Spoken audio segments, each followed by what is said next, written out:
Anybody in there?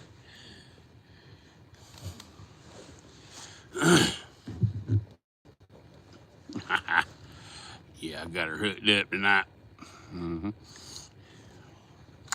Full. See if anybody joins in tonight. It's kind of late. Ah, there's Aaron. Might just be us tonight, bud.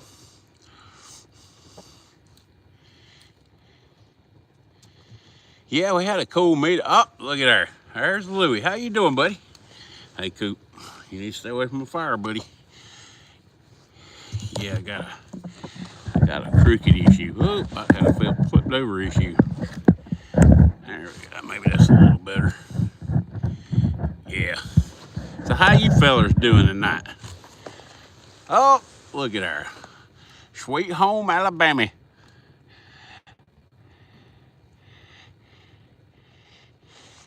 Yeah, I haven't been doing a whole lot here lately. I spent a couple of weeks really busy at work. And while I was really busy at work, I was kind of a little bit on the sick side. Yeah, I've got this light's got a mind of its own. We're gonna set that up yonder. North Missouri. Hey, brother. How's that deer movement going? You ready for turkey season? Yeah, we had a cool little meetup today. I want to show y'all something. I just happen to be a little prepared. Not really, but did some trading today. Yeah, y'all know what that is. Look at this booger. You tell me that ain't pretty. As Brother Terry would say, when I saw that, the angels commenced the singing. It's a large farmhand. And that's pretty much, well, heck, I guess I can look at the box here. Yep, the Rosewood large farmhand. Barry & Son. I saw that and I was like, yeah, we're gonna have to do some trading here somewhere, y'all. Yeah, I like that. Yeah, I'm a soddy kind of guy. I got several of these, but I didn't have one that looked like that. And you can tell it's kind of got the orange tints to it. But yeah, it's sweet. Yeah, I hadn't had a chance to watch anybody's stuff today or anything yet. Yeah, we met up with Randy from Georgia Adventure, Knife Monkey, Dwayne Letterman, and I keep wanting to call him Philip, Jerry Phillips. We all met up at a Cracker Barrel. Well, if it ain't the two-timing hussy. What's up, Mike? I've been missing talking dog, you guys. Yeah, I tell you something, I won't get too gross. I won't explain too much of it. But I got sick, sinus problems and all that, and I keep freaking migraine headache. And my sinus is blocked, and the pressure couldn't go anywhere. And it wound up. My face swelled up. I looked like the Michelin Man. McMekabo. Hi, how are you? I'm sorry if I mispronounced that. McMekabo. Timothy Chibula. Hey, how you doing, man? Yeah, I thought I'd log on here, just see what all you guys and gals are doing and see how many people. Actually, I wasn't expecting too many people to show up. You should play Suicide Boys. That's my favorite music. Suicide Boys. That's a band called Suicide Boys. Yeah, I got me a waterproof phone case today, and it comes with a lanyard. Guess what color the case is? It took me a while to figure it out. I was in the middle of putting it together about 5 minutes ago. Yep, can't play music. Well, you can kind of play it in the background as long as it's drowned it out, but I'd rather not try that. Yep, actually, it's kind of mixed up rap and rock, one of my favorite music. Huh? Does that mean it's kind of a Linkin Park kind of thing? Because if it's a Linkin Park kind of thing, I'm there. Kurt Cobain was an original. Oh, that was cold. Any of y'all remember this? This is kind of what spurred this. That's a bearing. That's a wheel bearing, son. A bearing, son, it's a slip joint with half stops, and it's got some snap, buddy. Pocket clip G10 handles. I got this thing at Blade Show last year, and I've been rocking this thing a good bit this week. And I hadn't really ever touched a whole lot on it. But man, if you guys want a killer knife at a reasonable price, these things are like 50 bucks, and they are jamming. Yeah, Mike's life, haha, see, I got around to hollering at you. Living the dream, ground fog. And oh, here we go. I'm gonna start scrolling back. Yep, hey, how you doing, ground fog? I didn't see you. Yeah, usually I start scrolling back, and yeah, a week later we're trying to figure out where I was at. And I keep hitting the button to catch up to the chat. There we go. Barlow Brigade. Hey, buddy, guess what? You got a package coming your way Monday, maybe Tuesday, could possibly be Wednesday, sometime this week. Big Jim. Yep. Yeah, you need, Jim, just right quick, I'm not going to beat a dead dog or anything. You need to quit listening to all the trolls and the little buttholes. Have fun, be yourself, and screw them. If they don't know how to have fun, the heck with them. I've done anything the last probably 2 weeks but fun. This past week I had 78 hours at work. I got a lot accomplished. Wired up 4 robots, got a whole big robot cell going, all while being sick. It was fun. It was a hoot. Hello, group. If you guys will bear with me a minute, just kind of conversate betwixt yourselves a second. I got to run right over here to the truck. I left my coffee on the hood. I'll be right back. Okay?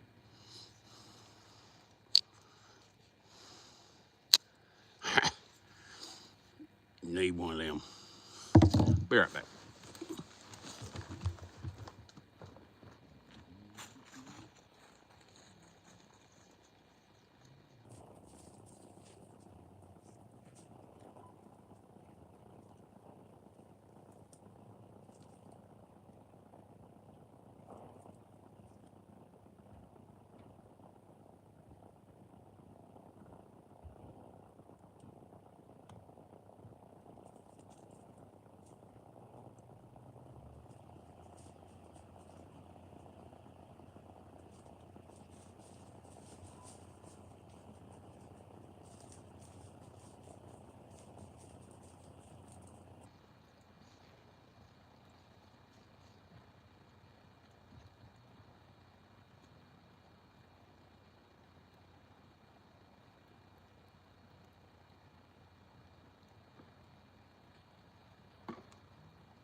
Yeah, it looks like I created a really nice smoke bomb here.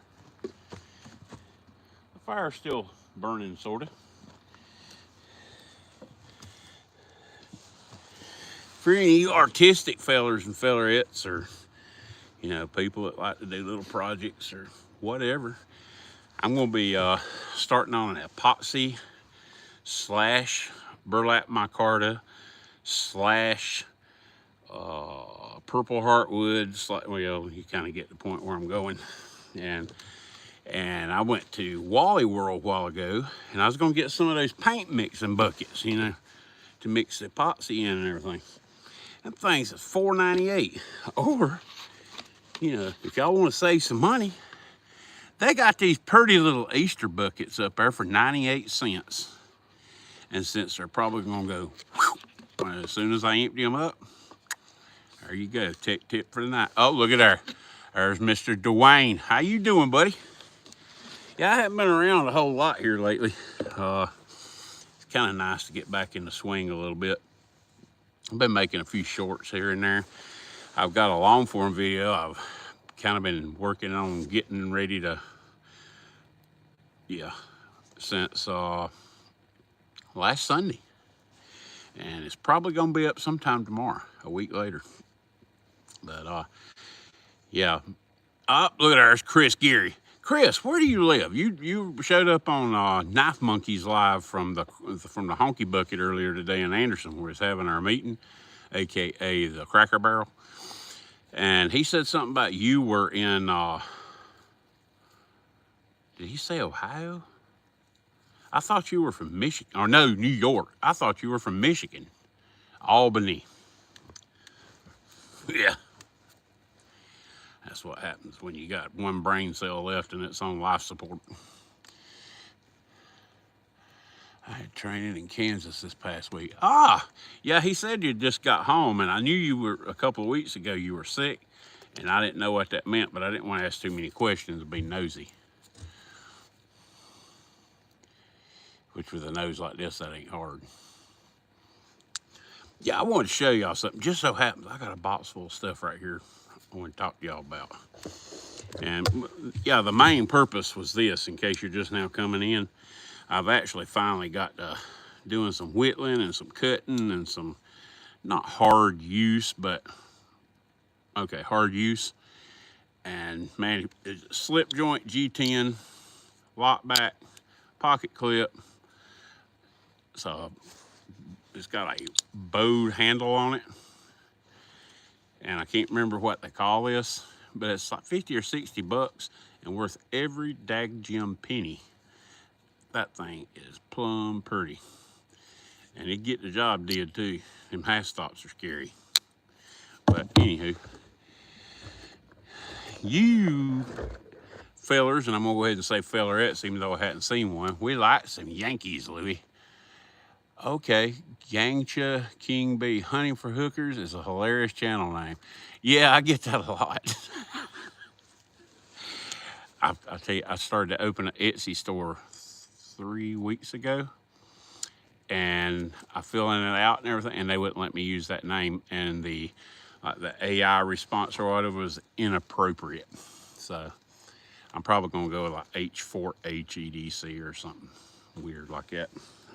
But you guys may have seen a short I put up the other day with this. And I got this knife. This is a Jed Hornbeat Summit Commander. And that dude, he didn't make this sheath real ornate. It's actually green, but I got kind of a yellowish light here, so it's hard to tell. And he didn't make it, he makes a lot of his sheaths like mega ornate, super thick. I mean, just insane. And this, he has a friend, Billy from Apex Alchemy. I know you guys have heard me mention him before. More on Billy here in a minute. But this one belongs to Billy, and Billy let me borrow it. And his words were, use them the way you use them, and if something happens, to heck with it, you know. I'm not gonna abuse, well, I already have, but in case Billy's watching and you didn't hear that. But that thing, everything, I swear, everything Jed Hornbeat touches is insane. And this handle, I don't know if you've ever tried this. I think he refers to this as a coffin handle. That thing is perfect. Absolutely perfect. And I've developed an opinion on these recurves or kukris, whatever you'd like to call them. Todd Carr, hey, how are you? Charlie Cook. Man, I didn't know this many people show up. I thought it was gonna be talking like 1 or 2 people. But these things, when you're doing all this bushcraft survival stuff, you know, in case you're ever in a survival situation, these things, when you go to batoning and all that stuff, work so much better than just a straight blade. Because a straight blade, if you've ever done that stuff before, you know when you lay the straight blade on there and you're pounding away and you get it down, it tends to get stuck. Well, this thing right here, like the belly starts cutting first, and it's like a lead. And then by the time it gets down the wood, this part's following it. So there's never the exact same angle on the grind and everything. It's never all in contact at once. So it does not get stuck at all. And yeah, I got a short. I might put it together. It's kind of a lame short where I was using this today. And my chainsaw video, I cut up a bunch of oak over here the other day, and I got some oak pretty good, probably 12 inches, and I was splitting it with this and never got stuck one time. I think my fire petered out, and now it's just a monster smoke bomb. Wake up. Wake up.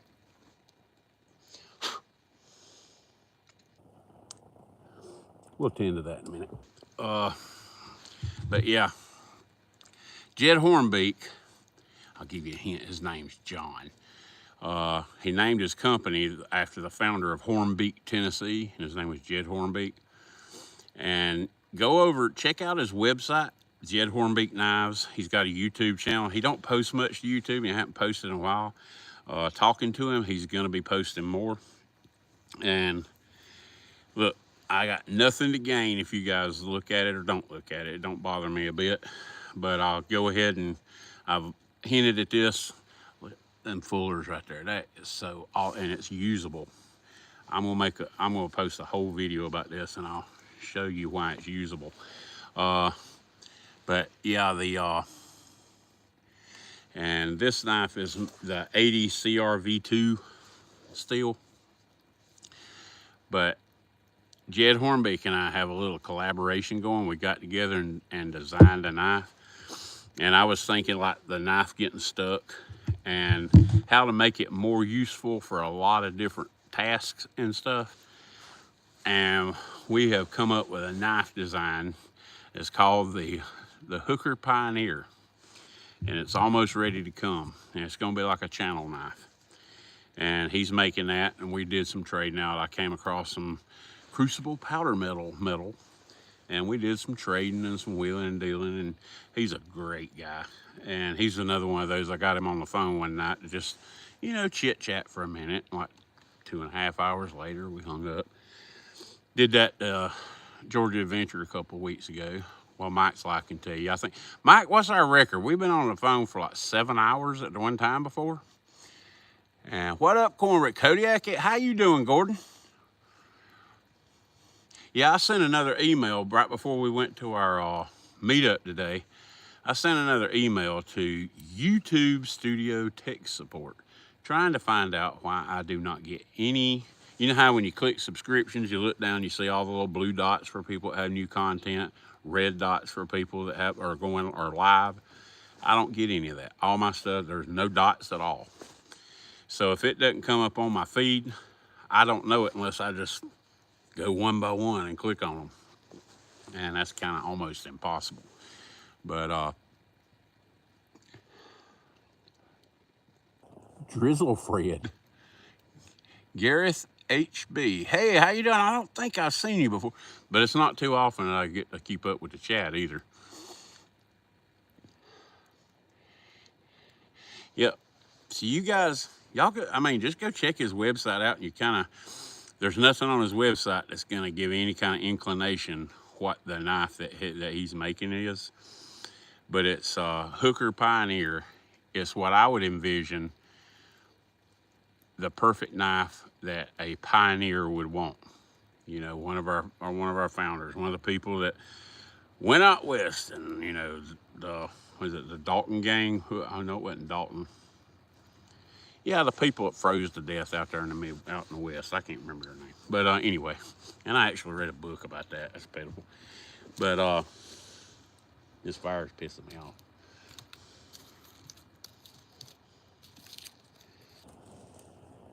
Wake up. But anyway, yeah, the knife that he's made, it's gonna be out of A2 or A3, one of them A's.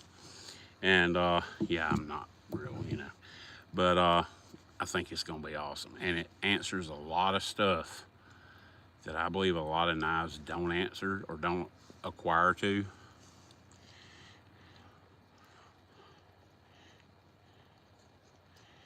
The knives were used in battles. Oh, the kukri knives. I'm so stupid.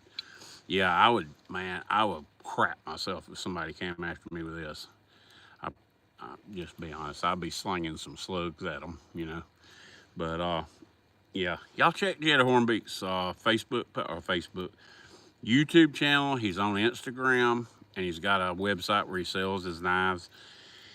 And when he has a drop, he changes every time. Some of the knives he reissues, and he'll change little things along the way. And I've got several of his knives, and this is freaking awesome. That joker is thick, heavy duty as heck. You cannot destroy this knife. I don't care what you do to it. Now, maybe if you hit it with a 5-pound sledgehammer, you might do some damage, but yeah, there's gonna be a lot coming up about that. And yeah, if nothing else, go to his YouTube channel, you know, and look at some of his sheaths. I mean, this thing is a zombie apocalypse sheath, sure enough. And this one is nowhere near. I mean, some of them he'll have, like on the front side, the inside of it, he'll have insets of ostrich leg and all kind of crazy stuff. And it takes him most times as long to make the sheath as it does to make the knife, and sometimes longer. And I know from Blade Show, there's people down there that make custom sheaths along this line. They'll get $400 and $500 for a sheath. Like, I mean, I wish you guys could really see how thick and heavy duty this thing is. It's insane. But yeah, there's a good bit more coming on that. And if Billy happens, when a video uploads, I'm gonna tag Billy at Apex Alchemy in this. And I just want to say again, thanks for letting me borrow this and test out on it and have some fun with it. I done had some fun, but yeah, it's gonna be a lot more fun. But speaking of Billy, double tap the screen. Oh, thank you, Jim. I appreciate that, buddy. Yeah, if you guys will double tap the screen, it'll just help the video rank a little higher when it uploads, so more people can see it, you know. New knife today, the Traveler All-Purpose Folding Fillet Knife by Chicago Cutlery. Ooh, I bet that's a good one. Hold it up. You going live tomorrow night. You need to flash it tomorrow night. Speaking of Billy, Apex Alchemy Billy, I got several of his knives. Now, Billy has just started making knives under the tutelage of Jed Hornbeak. They live in the same town. I mean, they're next neighbors. They're really good friends, and both of them are super jam-up guys. And you may have seen this one. That's some killer kydex. I don't care what planet you're from. Now, I will be straight with you. I know what this is made for. This is made so you can scout, you can dangle carry, you can do a lot of different things with this. I'm more of a set strap or a tech lock, something like that. But yeah, the sheath is freaking awesome. I'm just not nuts about this part. But there's a lot of people that like to do scout carry and all that. Today, Dwayne Letterman at our meetup, he had a little fixed blade scout carry like right in the diaphragm area, and I was like, man, I can't do that. And he said, why not? And I said, well, if I did that, when I pull that thing out, I'm liable to lay open a fat roll or something.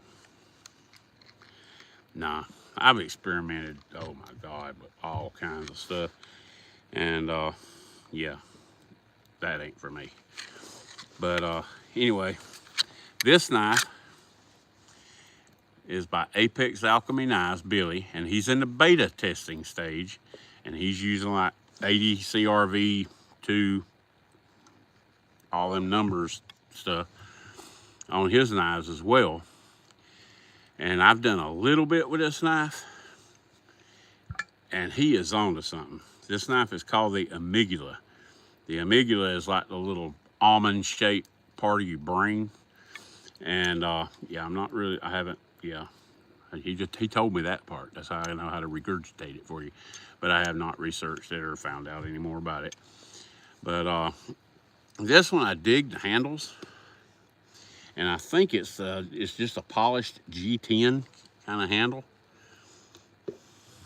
It's really sweet. And the way he's made the handles with the grip points and everything, This thing, you can get in there and get her did. I mean, it's insane. And it's a pretty heavy weight too. I measured this one, and I think this one was like 200 thousandths, where the Jed horn beat was 250 thousandths, quarter inch. This one's 200 thousandths thick. But that is, when you get this thing in your hand and you start working with it, that is almost a perfect shaped blade. I mean, it is insane. And I've got 3 of his amigulas. He's made 3 different ones, and they're all a little bit different. Like I say, he's in beta testing, and he's sending these out. You know, I'm not the first person to get these knives, and people have been testing on them so you can find out, you know, the results and go forward. But yeah, this one right here is 5160.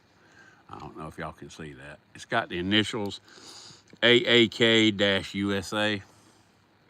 I know that's probably not readable on here, but y'all listen. When Billy goes live and he has his first couple of drops, if you want something like this, I suggest you get it, because these things are going to sell like hotcakes. And if you would like for Billy to send you these to try out or something, go to his, I started to say eBay, Mike. Yep, I do that all the time. Go to his YouTube channel, and he's got a contact link on there with his email address. Email him and ask. I can't send nothing out unless he says so, because he loaned them to me. But there's this one, yeah, 5160 G10 handles, and I dig the handle. I flattened it, and of course everything is going to be full tang. Let me lay that one down. And I have another one that I left at my little apartment I stay in when I go out of town, and it's got a really nice leather sheath with it. But I have it laid out with notes and all what I want to do with it. And I've already got planned the area I'm going to, the whole 9 yards. I'm going live after you, Cornbread. Hey, do it. Hey, we'll see how many people are going to show up. Hey, this is the jump forward night too, folks. Don't forget to set your clock. I think it's at like 2:30 or something, which I usually just set them at, you know, whenever I go to bed, you know. But here is another amigula, amigula with an A. And this one has canvas micarta scales on it, and they're grooved out and everything. It's the same exact design knife. I myself prefer the canvas micarta scales, and the one I have that I'm going to be making some footage with and testing this week has canvas micarta scales. They're different than this, but you know, same premise. Lanyard holes, full tang, everything. But I'm telling you folks,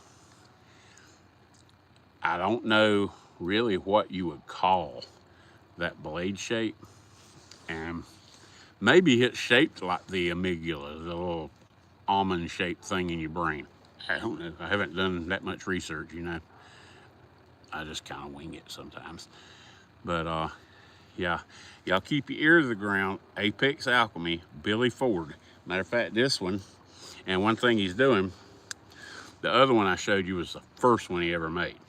All right, and the heat treat is dead on these things. Well, he's actually bought a Rockwell tester and everything, so he's going whole hog. He's not going to sell junk. And it's hard to see, but he did the engraving in the tang right there. I guess y'all can probably see it. You probably can't read it, but it says B Ford 80 CRV2 USA AAK. I mean, it's the amigula. And I think that is an awesome place to put all your stuff, because it's not in the work area, you know. But yeah, you guys check Billy Ford out, Apex Alchemy, and keep your ear to the ground, because his first couple of drops and releases of these things are probably going to be pretty affordable, but it's no holds barred after that. And he's invested a lot of time and money into getting this started, so he's gonna have to recoup some of that, you know. But yeah, that's an awesome knife. Oh, for those of you, I had another trade today. Oh, hey, Monkey, what's happening, man? Twisted Sis, how you doing? Yep, I was just telling them a while ago, I do not get any notifications when anybody's live or anybody's put up a new video. So don't think I've abandoned you over there because you hadn't seen me. Y'all need to check Twisted Sis out. The name of her channel is Twisted 6. I think it's 76. I got to get my old man groove here. Yep, Twisted Sis. Twisted Sis, like Twisted Sister without the T-E-R. Twisted Sis 76. Y'all check her out. There's some good ones over there. My brain. I got this, and if you knew Mike's life, hi, got you again. If you guys know anything or know me at all, you probably know how many hundreds of these that I have watched and bid on eBay, and always get shot down, get sniped at the last minute, or it just goes up so high you can't get to it. And it's like somebody told Chris Geary, because Chris Geary sent me a couple of K-bars, and there's something coming your way too. Yeah, it's in that batch that's going out to the big gym. I've been working on for a while. Well, I didn't work on it all last week, but I'm going to be getting it finished up, and it's hopefully going out this week. Anyway, Chris Geary sent me a couple of K-bars. Somebody along the line kind of informed him that I'm a kind of a K-bar nut. Check this out. I finally scored a K-bar Coke bottle, and I was tickled pink. I did some trading with this. I got this one from, that's scary. I got this one from Mr. Jerry Phillips, and I'm really digging it. I don't really know how to show these things off. A lot of you guys that do the tabletops and stuff, you know. Ooh, tape measures and all that. Whoop, about dropped. But yeah, I'm digging this. So now I don't have to. That's mine. How you doing, Steven? The mountain jumper. Are you hunting? Nah, I wish I was hunting. I'm just sitting out here at the edge of the woods, about 60 yards or so from my house. This is where I like to do lives because I got a fire going. Right now I got a bunch of smoldering, smoking embers. I'm gonna cue that up here in a second. Y'all hear that? Oh. Yeah, there we go. Let me show you the K-bar. I know you can look at the way it's written and all that stuff and tell the age of it. I don't care what the age is. I just like knives. But there's that one. And y'all hear all this stuff hitting the ground? Stand by.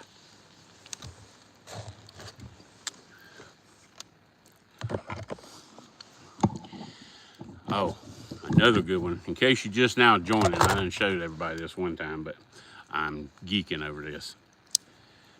The Bear & Son large farmhand in rosewood. And if you know me at all, you know how much I like orange. Good knives.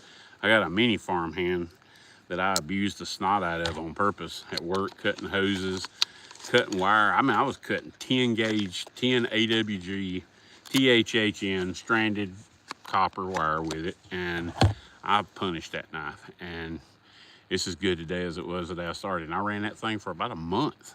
I mean, hard.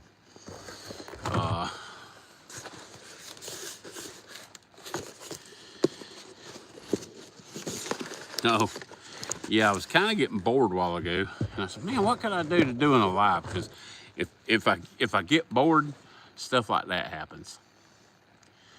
Yeah, I made another one of these with the Bigfoot in there, and then I got carried away with the dyes and alcohol dye. Thanks for the tip, Aaron. Is Aaron still here? I hadn't seen him in a while.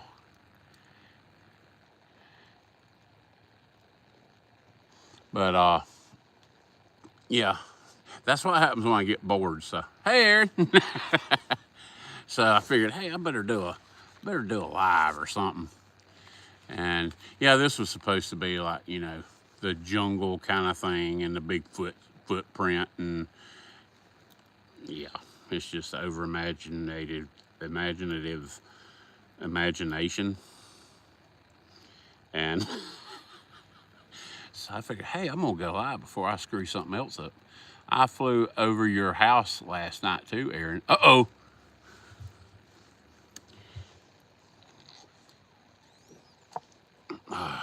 Wonderful day. My coffee's cold and everything. Radar, how's it going, man? Flew over you too, cornbread. I think I saw you. Nah, I have planes flying. We got a nuclear station over here, and most of the planes that fly over me are like Apaches and F-22s, and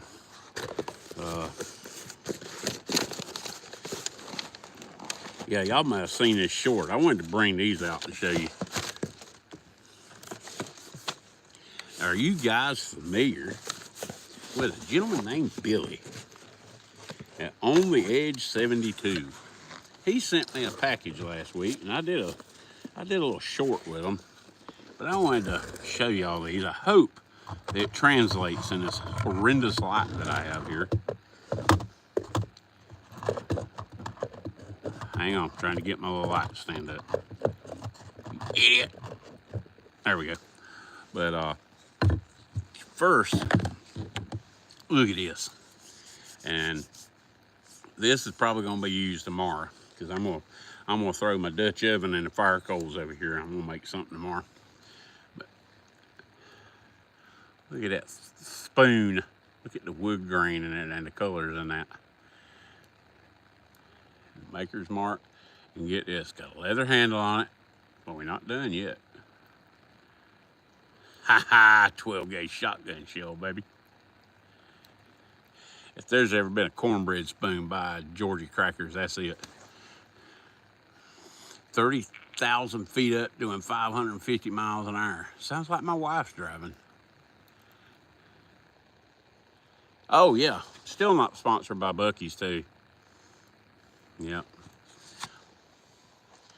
But I'm probably never gonna be sponsored by Buc-ee's. But yeah, I thought that was cool as mud. And I'm a wood guy. I love working with wood. Well, I should say messing. I love making sawdust. And look at the colors in that. And it don't show up real good in this horrendous, hideous light, but I dig that. And I'm gonna use it. And I'll even wash it when I get done, so I can use it again without, you know, a bunch of germs and microbial stuff. But I wanted to show you all this too, and this I really hope. Billy's dad, Fred, when Billy was sending me this package, he said, let me throw a couple of my calls in there. And Aaron will probably appreciate, I think everybody should appreciate this, because this is like top tier stuff. And I know I'm setting off to the side, but I'll fix that in a minute. But yeah, you would think an iPhone 16 would represent what something really looks like better than that.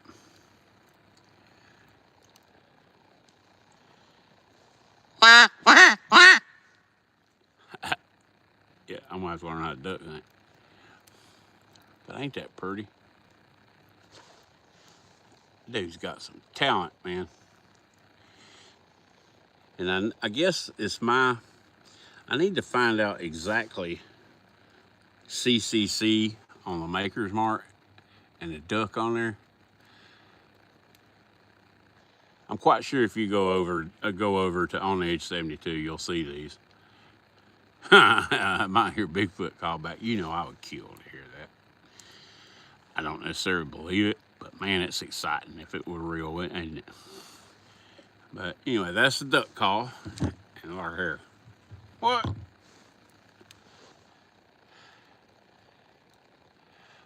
I don't know. I might be too scared to actually take these out and use them, because I'd be scared I'd lose one or something. But these, I've already made a place. I took a spade drill and drilled a hole in my little ledger shelf in there where I got my gun and all hanging on my little display. And these have a little home there now. That's where they'll stay until I use them. But tell me that ain't pretty. Like spalted maple or something down there. Man, and this is for them geeses.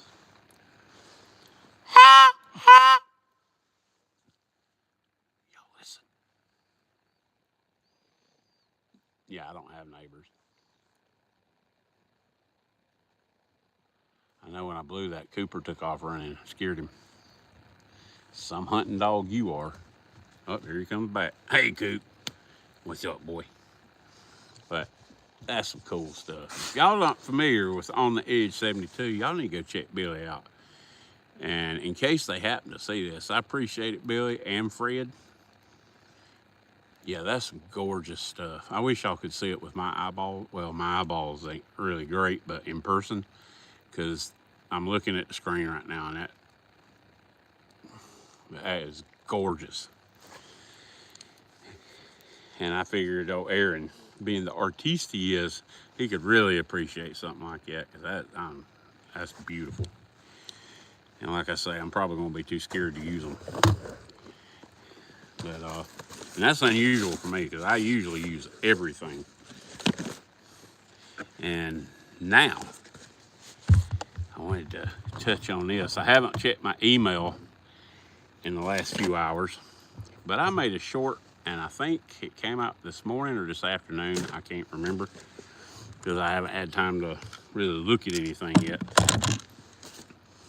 But I've always been one of those guys, you know, I'm surrounded by pines and all kinds of, really blessed on the fire starting. So we don't have birch trees that you can pull birch bark off of and all that, but you know, usually it ain't too hard to start a fire. But I have been camping and try to start a fire when it's pouring rain, and I don't care how many people are trying to sell you something and they split open a piece of wood and they like, you know, feather sticks and all. Yeah, it don't work. I'm just gonna tell you, it don't work.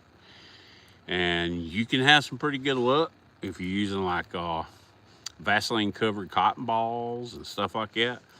But still, you're fighting an uphill battle when you're in a torrential downpour.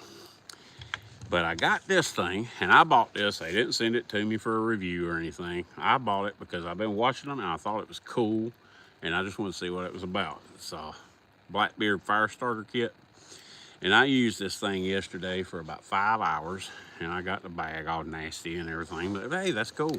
That's part of testing stuff, you know. But I just wanted to, and if you saw the short, you're kind of somewhat familiar. But it comes with these over here, and you see it's kind of lumpy. You just take and cut one little tiny piece off the end of one of these.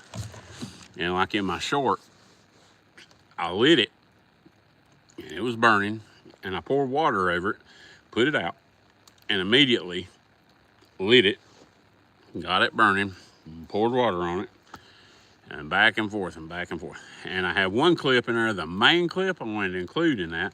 I still got my jar sitting here.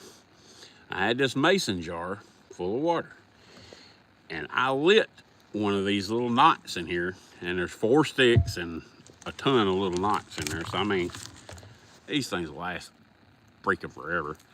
But I cut that piece off the end of that, laid it on a knife blade and lit it.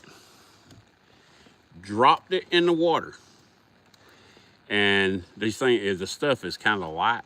And it didn't sink to the bottom, but it got down below the edge, and it was starting to kind of sparkle a little bit. You know, I'll do a good review and everything to show y'all.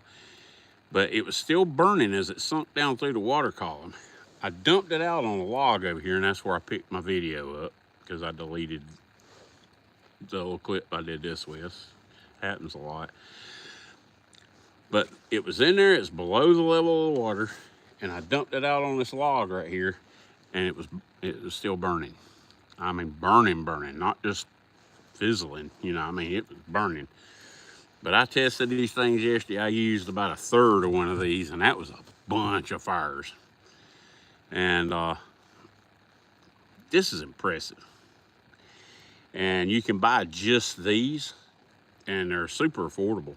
But I bought the whole kit, and one of the reasons, I saw a video where the guy was using this part of it, and it's about the size of a Zippo with a lanyard, and it's got a little locking clip here to make sure it don't come open in your pocket, because if you don't have the locking clip in there and you just touch this button, it pops open.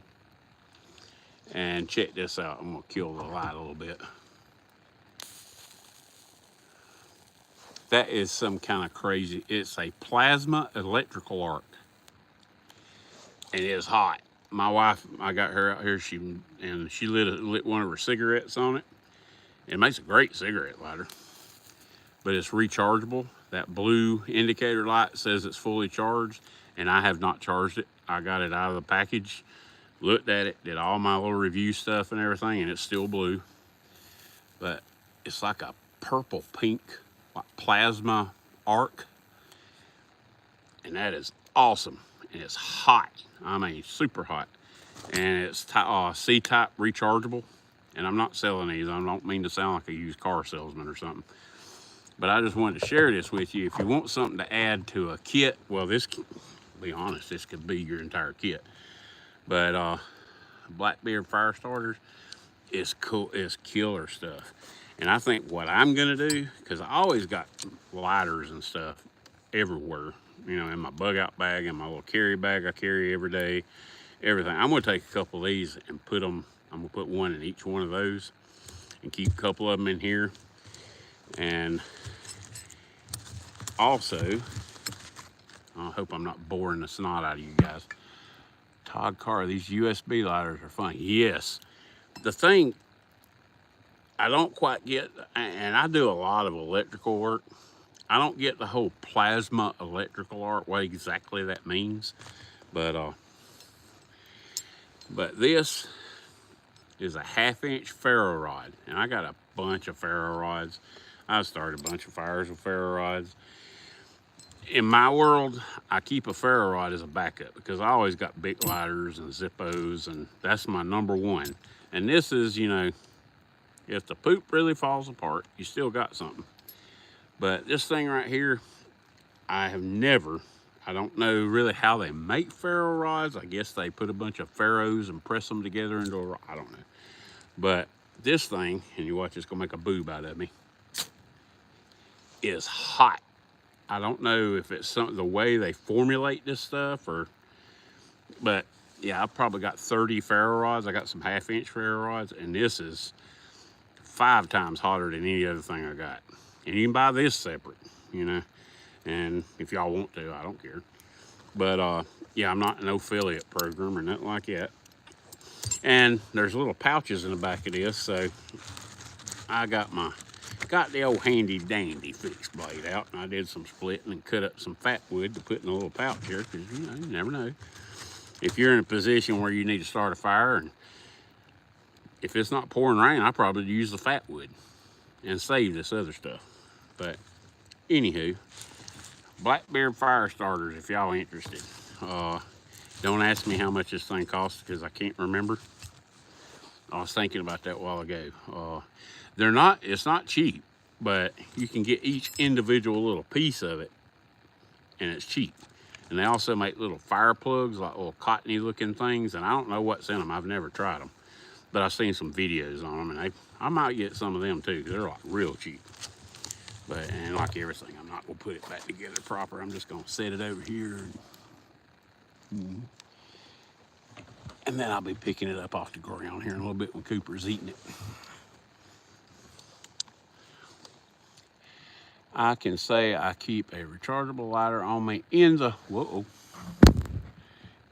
Adirondacks when hunting. I keep it in my pocket, and it's always performed. Yep. And that's another cool thing, you know. Like I think about everything, and I probably overthink 99% of stuff. But it's like all my little project stuff I share with you guys, and I just love testing on stuff, see how things work, you know, putting your hands on it and really doing it. And I've always had this conundrum, you know, like if you got a big lighter and your big lighter runs out of fluid, well, you still got a spark. well, you're gonna have a point where you're gonna run out of spark. And if you got a battery pack, that rechargeable plasma light, it don't run out. At least not till your battery pack runs out. And I've used the snot out of it, and it still says it's fully charged. So, you know, I'm still early in the testing, but I'm thinking about maybe I'll plug it up for a couple hours, and then rig up a clamp or something to hold the button down where it's doing that, and put a time-lapse camera on there and see how long it lasts just holding the button down. That's the way I do stuff. But yeah, I'm pretty impressed with it. I'm really impressed with the Ferro rod too. I didn't know Ferro rods were different until I started striking this thing, and I was slinging sparks all the way across the backyard. But yeah, that's that. But yeah, we had some fun today. Had a little meetup. Let's show y'all something else too. And as usual, my pockets are slam full of everything known to mankind. This didn't come from the meetup. That's one of Brother Stephen's little slips from Sanctified EDC. And I know y'all seen these, but you tell me that ain't cool. That is me. I'm thinking about we've got a little engraving machine at work on the other side, just putting hunting for hookers on there or something, because that is my jam. Yeah, I got that a couple of days ago. And Knife Monkey bought one and was going to do some trading, because I told him I'd like to have one, and then I found one before we met up, and I didn't know he was doing that, so. Wicked Blaze. Yeah, that's a cool Saudi, man. I mean, and I think this brings my, I said today, I might have misspoke, but I think it's like 88 side busters. I know that's a sickness. But yeah, I was looking for a solid orange large side buster in CV or CS. And I just I don't think they exist. So I have a stainless one. But yeah, I love side busters. Any kind of like working knives, you know.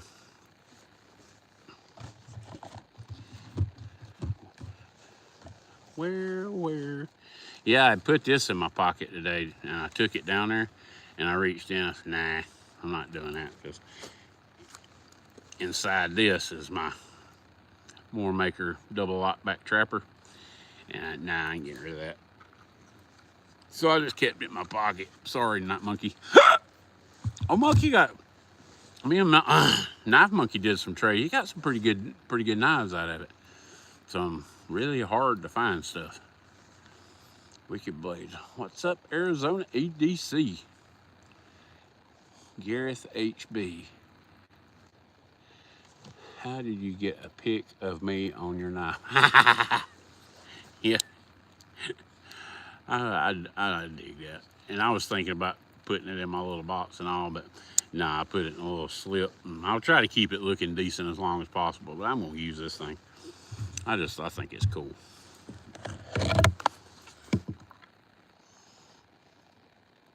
Still dropping stuff. And I think the best thing to do is put some of this stuff back in the box, because I got stuff laying everywhere. But you guys don't forget, Billy, Apex Alchemy, go check his channel out. And again, Billy, if you see this when it's uploaded, I appreciate you loaning me all these knives. There's a bunch of knives. I got another Amiga there's no sheath for. Matter of fact, this is it. I'm going to make him a leather sheath for him letting me borrow them. And hopefully it's a decent sheath, because usually I never know quite how everything's going to turn out. Because I don't plan stuff. But yeah, that was my find today. If y'all only knew how long I've been looking for a Coke bottle.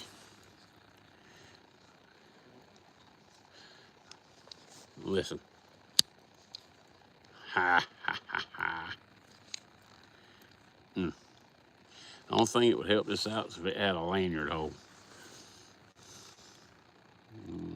It might before long. But I'm not going to go off the rails.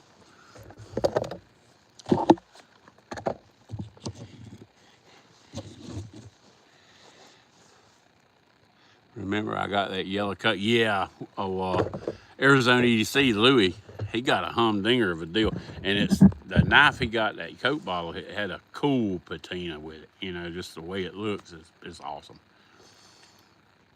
Uh-oh, Chris Geary done got somebody. Kodiak Edge, I'll make you a badass knife. Heck, do it. I'll just be honest. Don't if you do anything like that, and you don't have to send me stuff, anybody. But if you do something, don't make it too awfully pretty. Because oh look, my fire came back to life. Hey little fella.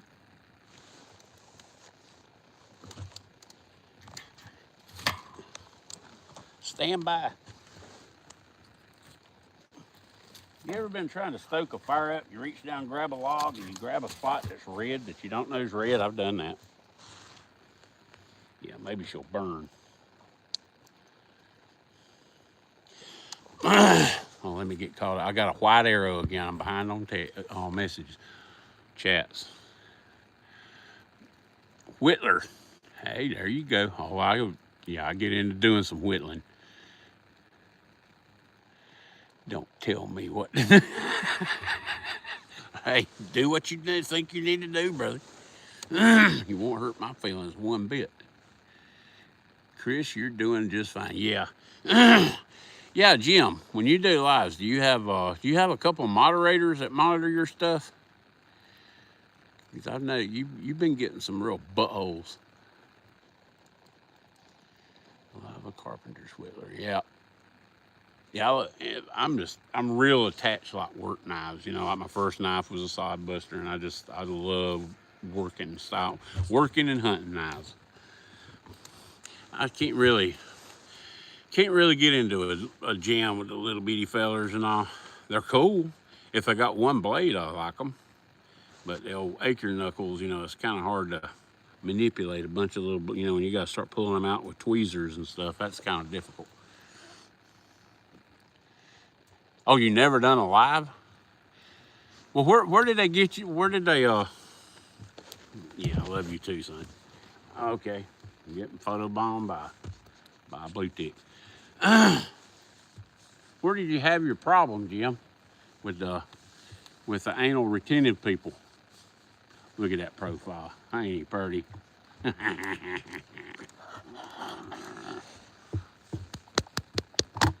Yeah.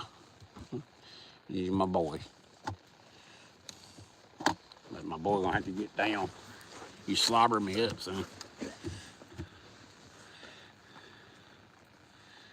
Oh, he got ate up on your lives, Gordon? Jerry Beans, hey, how are you? 100% need mods if you're doing lives, especially on vertical. See, I don't understand that. I don't understand the whole vertical, horizontal landscape.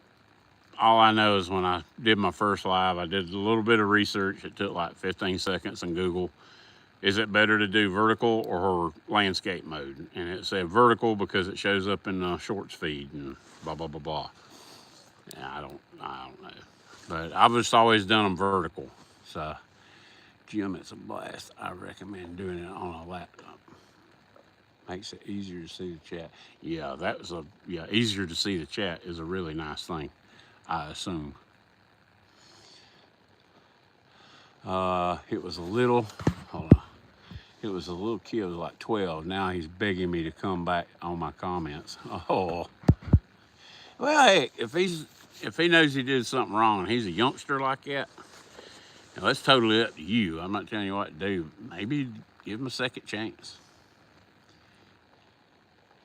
I know when I was 12, I screwed up enough for 50 people. So I bet Mike's life done went to bed, didn't he?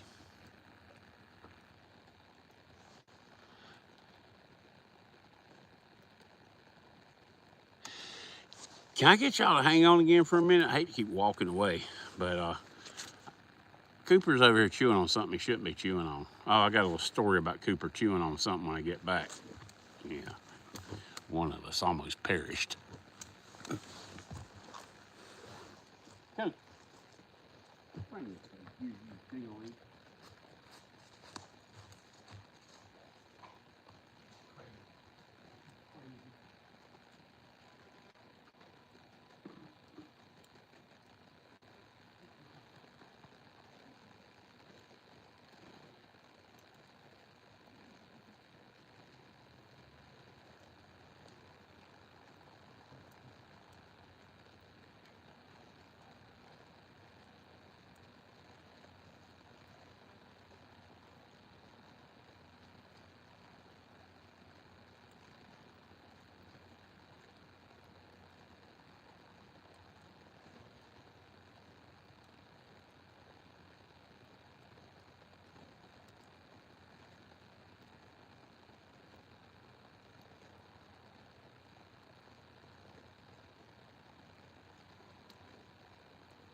I heard that.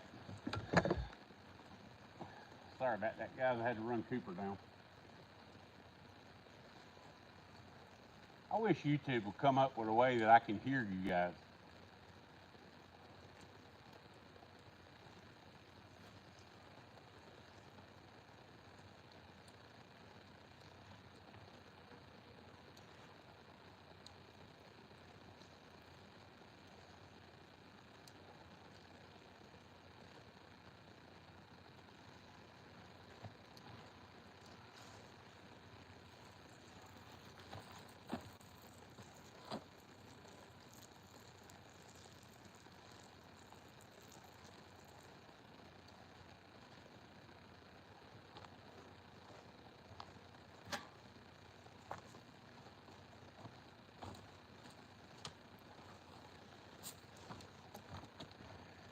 All right.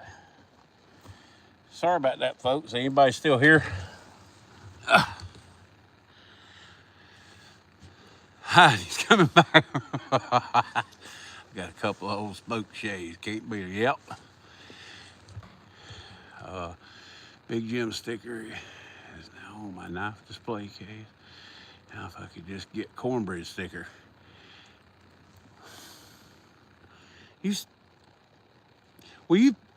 Gordon, will you email me your address? I keep all the boxes and stuff people send me stuff in. Either I keep it or I cut the address out and keep it. But just to make sure I got your address, if you don't mind, if you would do that, I would greatly appreciate it. Because I'm scatterbrained. I got like 8 people waiting on slips and probably that many waiting on stickers.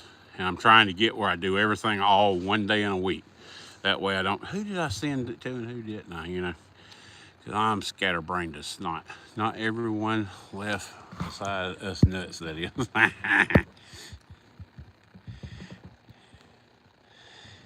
How to do things.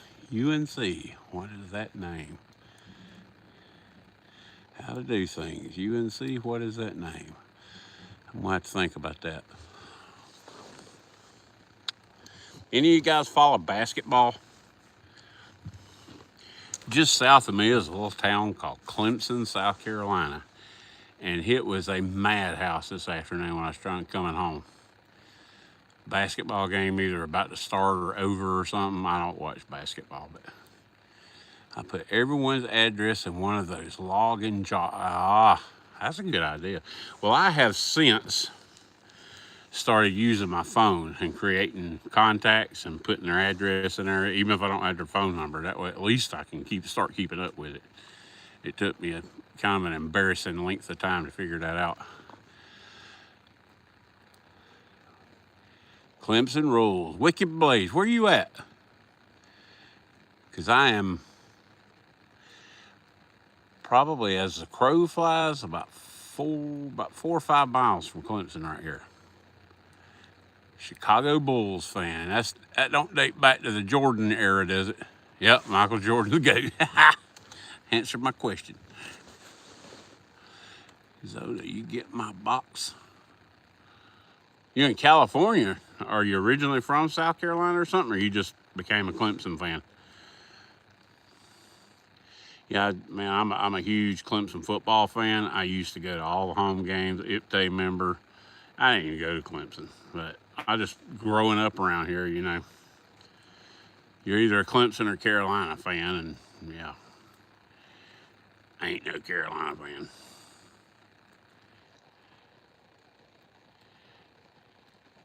Just a fan. That's cool. That's cool.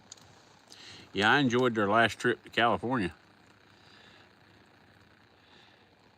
A big blowout of Alabama. I enjoyed that, so man. 44-16. The greatest offense in the history of college football. Scored 16 points.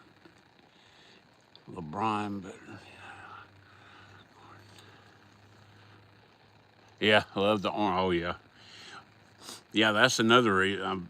I've told the story on here. Everybody's probably sick of hearing it. But when I was a little kid, all the grown-ups used to take off hunting, and they'd all be wearing their orange. Everybody hunted public land. And I wanted to go so bad, but I was too little. And that kind of, and a lot of it may have had to do with Clemson, too. But that's one reason I'm so gonzo for orange. My nephew is 15 years old, throws a 92-mile-an-hour fastball. He's going pro. Mercy day.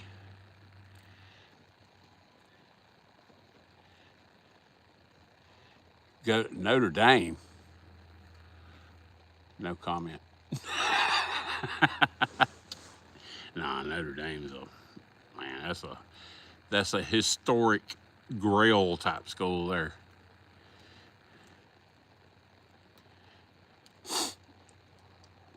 Yeah, we got a kid, Easley High School, Easley, South Carolina. I went to high school and played football there. Guy pitching now. He's throwing in the 90s, and he's got a lot of the Appalachian States and Mars Hill, a lot of those kind of schools looking at him. But he's just a sophomore this past year, so he'll be a junior this coming up. They're about to start now.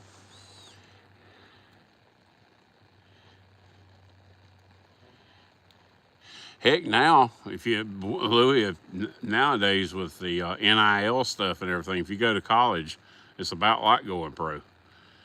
That little kid that plays quarterback for the Panthers now, I just went brain dead and can't remember his name. When he was at Alabama, he walked through the door and had a $2 million contract and hadn't touched a football yet. Hunting for hookers, I need to go get some vids done. See you later. Cheers. Hey, you have a good one, Gareth. I appreciate you stopping in, bud. Those big names make money. Yep. Yeah, I think the NCAA should apologize to SMU for giving them the death penalty, because what they did is nowhere near as bad as what's going on now.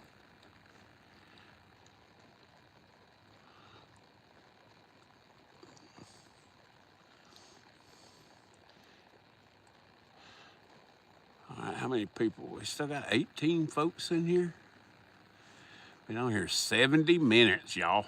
70 minutes. That's an hour, 10 minutes, and 25, 6, 7, 8 seconds. Zona, goo LSU. Yeah, I'm not a... If LSU and Alabama's playing, I'll pull for LSU, but that's about it. And South Carolina, if anybody's playing South Carolina, I'll pull for whoever's playing them. I told one of my friends he's a South Carolina fan. Well, actually, he finished up at South Carolina. He finished like his last 3 semesters at South Carolina, and he got a South Carolina degree for that. But he's big Carolina fan. And I told him one time, I said, man, when South Carolina's playing, I pull for Clemson, whoever plays South Carolina. And if South Carolina ever played the Taliban, so sorry. Allah, who, AKA what? Allah, what? Allah. Oh, okay. Take it you're not a Bama fan, dude. Is Bama Knife and Tools still here? I've been wondering about where he's located at. Oh, look at our old Bushcraft Rebooted. How you doing, buddy? Yeah, I finished up your Fatwood a little while ago. Put it in a little Max Pedition zipper bag. I'm gonna get that out this week too. I got a lot of stuff to get out this week.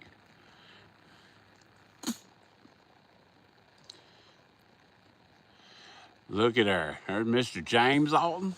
How long have you been here? Apparently you just came. I know I hadn't seen any Sippy Dogs or James Alton.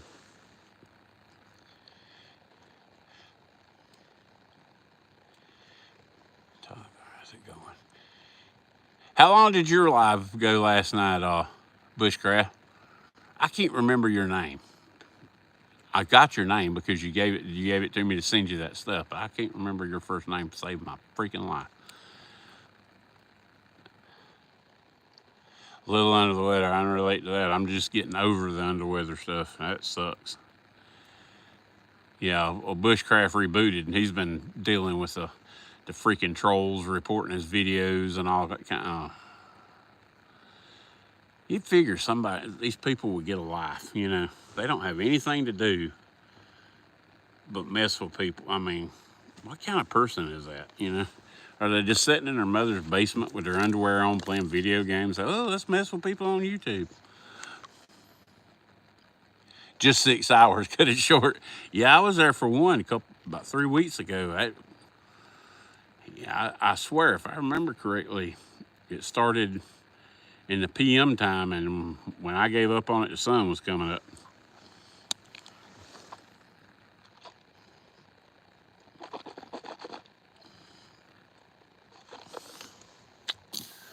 Yeah, I have a lot of those nights too, James. I don't sleep. I mean, really, hardly at all. I don't think Aaron does much sleeping too, or much sleeping either. We've been shooting texts back and forth 3 or 4 o'clock in the morning before. I think it goes, when I was a kid, I had you know, the night terrors thing and all, and I didn't want to go to sleep because I knew what was going to happen as soon as I went to sleep. And I think a lot of that's kind of held over. Man, I love this 51T I got from you. Oh, I'm glad, man. I'm glad it went to a good home. And if you decide you want to do some trading or something with that thing, make sure you do some looking before you do it. Them things are getting harder to find than chicken teeth. I traded that one off because I got another one just like it. So I wanted to get one of them in the hands of somebody to appreciate it. Doing old man stuff. Oh, yep, that's me.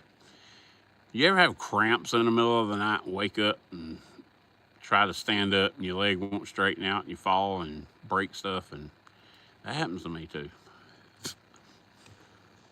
Todd Carr, 3:36 a.m. here now. Whew. Set the clock forward, though it's what time? 1:37 here. 3:36. So you're ahead of me, and I'm on Eastern still. Where you at, Todd? Because if I set my clock forward right now, it will be 2:37. And I think the iPhone, you know, the whole thing changes itself at whatever time it's supposed to.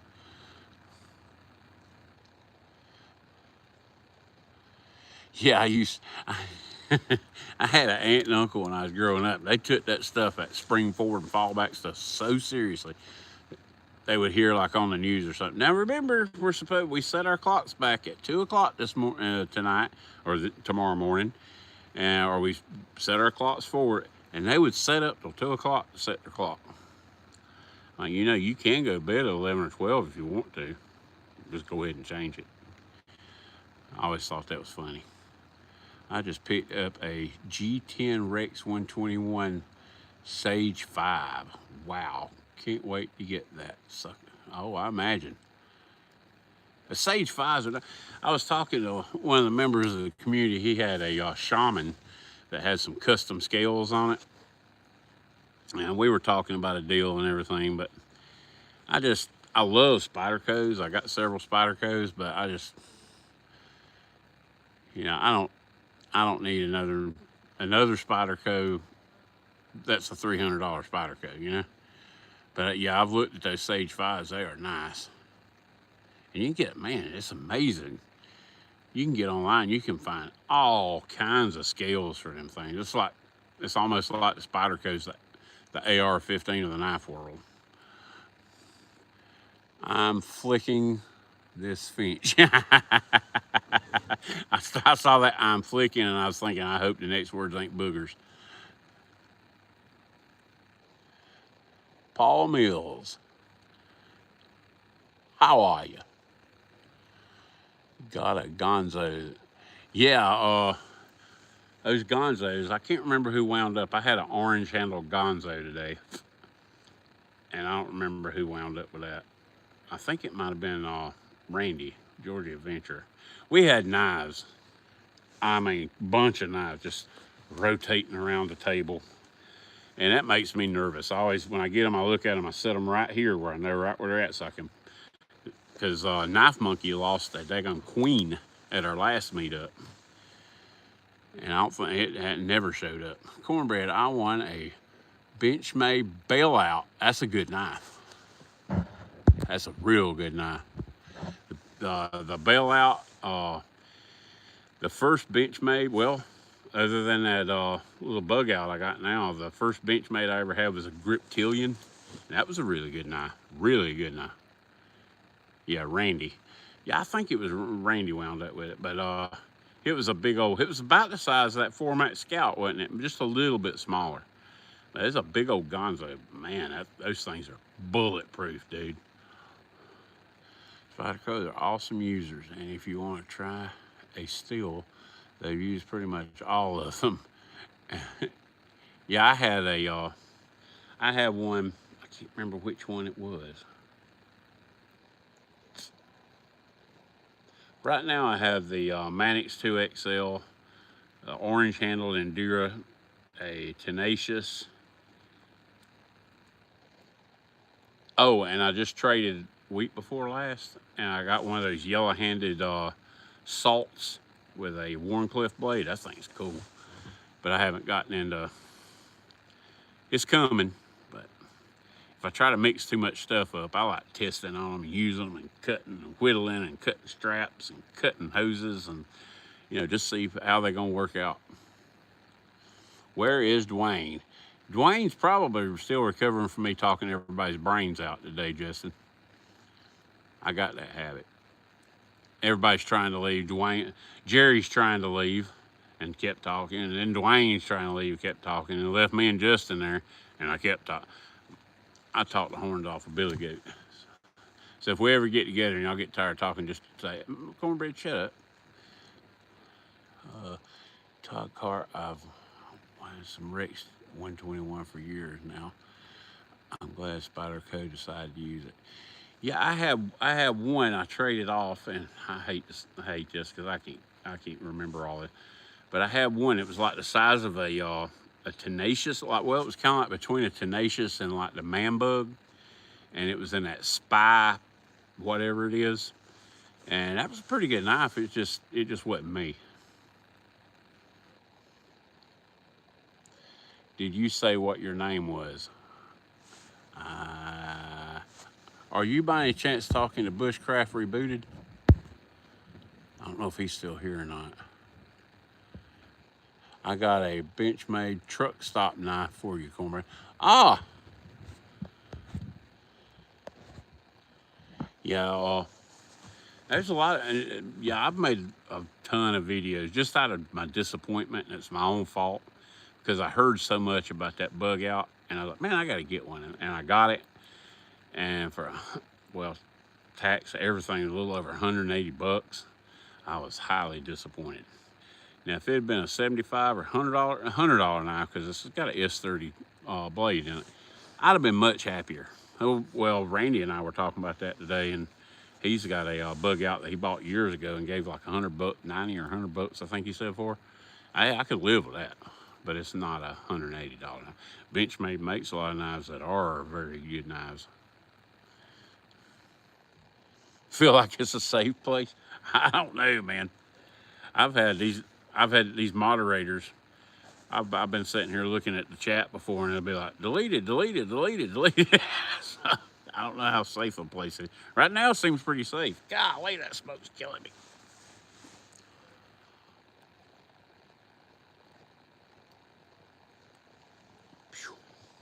Yeah, Bushcraft, I went over to, God almighty. Bear with me, folks. I went over to the Phobos website today and did some gandering, and they got some really cool stuff. I'll tell you what we're gonna do. I had to do this last time. Bear with me, y'all. Hey there. My eyes are watering, probably red. Looks like I done drunk a fifth of Jim Beam out here or something. Get away from that smoke. Yeah, I'm not having very much luck with it. The humidity's real high tonight too. I don't know if that's got much to do with it.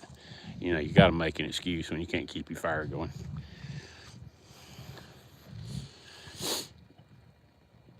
Yeah, she's a smoking all right. Good Lord.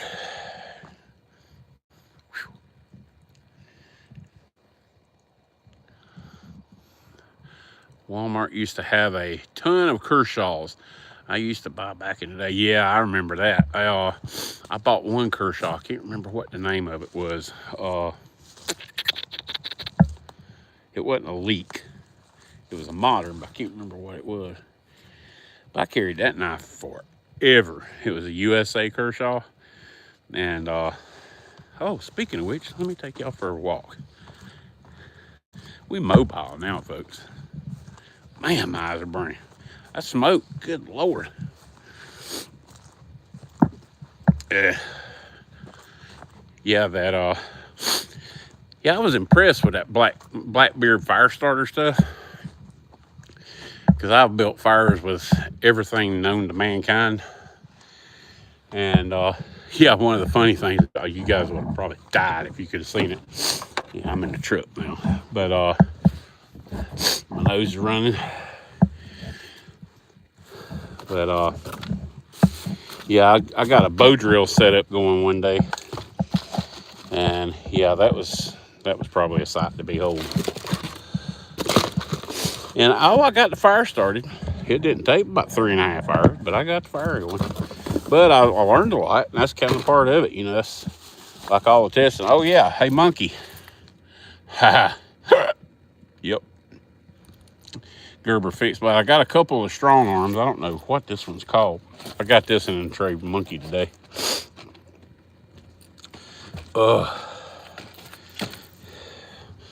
But I love my strong arms. I got one I've done a bunch of videos with, and it looks like it's been through the zombie apocalypse. But that's the one I got from Monkey today. Yeah, got some special stuff planned for that one too. Yeah, I've been thinking along the lines of like a Bushcraft Rebooted. He's got, it looks like he's got pretty much every knife Phobos makes. I was gonna buy a Winkler, but I decided to get a couple of smaller makers first. Good quality USA knives. And as much as I like Daniel Winkler, he's a really great guy. But, you know, you get in touch with him and he's like, well, our order's like 7 months out, you know. So, I mean, he's not trying to keep the lights on, you know. So I will get back to Daniel and the Winkler knives. But first I wanted to show a little love to some of the people, you know, some of the smaller people that are trying to make a name for themselves and pay their bills and feed their family. You know what I'm talking about? Oh, I come up here looking at a truck that's in my pocket. I also traded Monkey today out of this. My car handles. Oh man, that's murder. My eyeballs. And this is a slip joint knife. And I'm trying to remember the name of it. I know it's a USA Kershaw. Oh my God. What's the name of this knife I traded you out of, Monkey? Gotta be kind of careful. It's a one-hand opening deal, but Federalist. Thank you very much, Mr. James Alton. I appreciate it. Oh, and Mr. Ted Hart, too. I'm standing here holding the knife, and I don't know what it is. And got a cool Georgia Adventure bead on it, because Georgia Adventure traded. It's funny. You know how trading goes. He traded with Justin, and then me and Justin did some trading like 5 minutes later. So I like this. Really like this. Yeah, I think this is going to be I'm going to put this in a slip, and I'm going to do some whittleizing with it. Can't believe I walked all the way up here looking for it. Oh, got another watch. I'm a clearance kind of guy. I got a G-Shock today on clearance for $48. It was $110 on clearance for $48. Because I am cheap. And I tell you what, these Timex Expeditions, I'm still going to use this one. This thing has been through the ringer, buddy. Great little knives. Great little watches. Yeah, I got stuff all over my hood. I even bought I got a kitty cat in the house. His name is Blue because he's blue. You know, that gray looks almost blue. bought him some catnip mices. On the Edge 72. Hey, buddy, how you doing? Yeah, I was showing off your the cauls and that spoon and everything a while ago, man. That stuff is cool. I've already made a little place on my little display in here to put them. Whew, my eyes are finally starting to get normal again. I got them in a smoke a while ago, Billy. So you have to, but I haven't been drinking much coffee and water. But yeah, I dug everything. I was looking for a sticker to give to Randy, Georgia Adventure Randy, to give to him to give to his grandson, because he's collecting stickers. So any of you guys out there who have stickers, if you get the time and the inclination, send Georgia Adventure one of your channel stickers for his grandson. He's collecting everybody's stickers, and I think that's cool. But this little bag right here, that bag, I carry that everywhere I go, and I took it in that honky bucket today, Cracker Barrel. I took it down to the honky bucket, and I was digging in there for a sticker, and I had all the stuff in here out on the table looking for a sticker I thought I had, and I didn't have one. But there's everything from life straws to tourniquets to Israeli bandages to fire kits. I mean, everything in there. But it was kind of funny, kind of embarrassing too. But go back down here and see if our fire's cooperating anymore. If I start boring y'all, just post up and say, hey, I'm bored. That's what I've heard also. I gotta scroll back. My dad, yeah, man. I was showing them on here a while ago, and I couldn't get the camera. I had my light on and everything, but I couldn't get the camera to pick up all the colors and what it actually looks like with your eye. And that's something I say in a lot of videos, man. I go up here in the mountains, especially in fall, and taking pictures and stuff. You know, you catch a sunset over the mountains, and you know, all those colors out there and the sun shining down through them. It is so gorgeous. But you take a picture and it don't look nothing like what God put in front of your face, you know. That is still the best lens ever created. Yeah, there's lots of items in there, all right. But I get to thinking, you know, it's like I was telling Randy. He was kind of laughing because I had that little bitty bag. When you unpack it, there's a monster mound of stuff in it. And you would think it's heavy, but it's not heavy. And I told him, I said, man, I've been thinking about kind of trimming it down and taking some stuff out. But every time I start doing that, like the tourniquet, you know, the tourniquet takes up a pretty good little space in that little bag. But I get to thinking, I'm like, man, I'm going to take that thing out and I'm going to run across a minivan that's been in a wreck. And there's going to be a little kid in there hurt or something. I could use that tourniquet to help him save his life or something. And then I'm going to be like, I took it out of there, and I'm going to kick myself for it. Or the Israeli's bandage, you know, need that thing.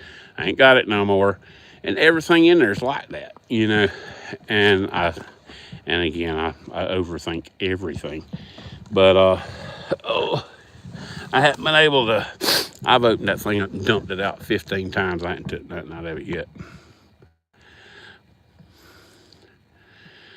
Yeah, I recommend everyone grab a Work Sharp guided field sharpener to throw in your pack. Perfect knife maintenance. So I have been going to do that, and our local Ace Hardware sells those things. And you can buy them on Amazon. I think they're like $34 on Amazon. And I've looked at them 15 million times, and every time I do, I'm like, well, I'm going to go up and get some sweet feed and some deer feed and everything, and I'll just pick one up at Ace Hardware, and every time I go up there, they're out of them. And then I look at them on Amazon, and I'm like, yeah, I'll just hold off and get one. And it's that whole repetitive, never-ending cycle of you're stupid, cornbread. Go ahead and buy it. It's not like $2 more at Ace Hardware. But I carry a fully supplied medical bag in my truck all the time. Yeah, but you're in the fire department, you know. Well, in the back of my truck, I have one of those, it's not Rubbermaid. I can't remember who makes them, but those black totes with the yellow lids, like you can get at Walmart and pretty much everywhere on earth now. I've got 2 of those full of tools, and I got one like that. It's got a white lid. It's a heart from Walmart. And I take it's a big one, And I take my bug out bag. I got a Teton bug out bag that weighs 64 pounds. Yeah. And I know, never mind. But I put that down in there. And I got a couple other things like a buddy heater and some stuff, propane bottles, all that kind of stuff. But my bug out bag is about 1/3 all medical stuff. And I got enough stuff in there to do at least a simple surgery. New vision. Uh-oh. He must have been a bad person. The monkey done nailed him. New vision. Yeah, I'll show you. I showed, I don't know if Monkey saw it or not, but I showed it to Randy. Heck, all this right here. Why not just show you? But you guys, I'm probably going to lose everybody's respect when I show you this. But I have this in that bag just for, I'm not going to, I love to sit out here at my little table and build a fire, get some coffee and sharpen knives, and it's relaxing and I enjoy it. I love the sound of a blade going back and forth across the stone. That's kind of my thing. I dig it. But, I also have a whistle. But, excuse me. I'm looking at, if you're out in the field, I carry magazines for 2 different guns, long story. But if you're out in the field, if you're doing something and you have to open your bag, you do something, your knife's dull, yada, yada, yada.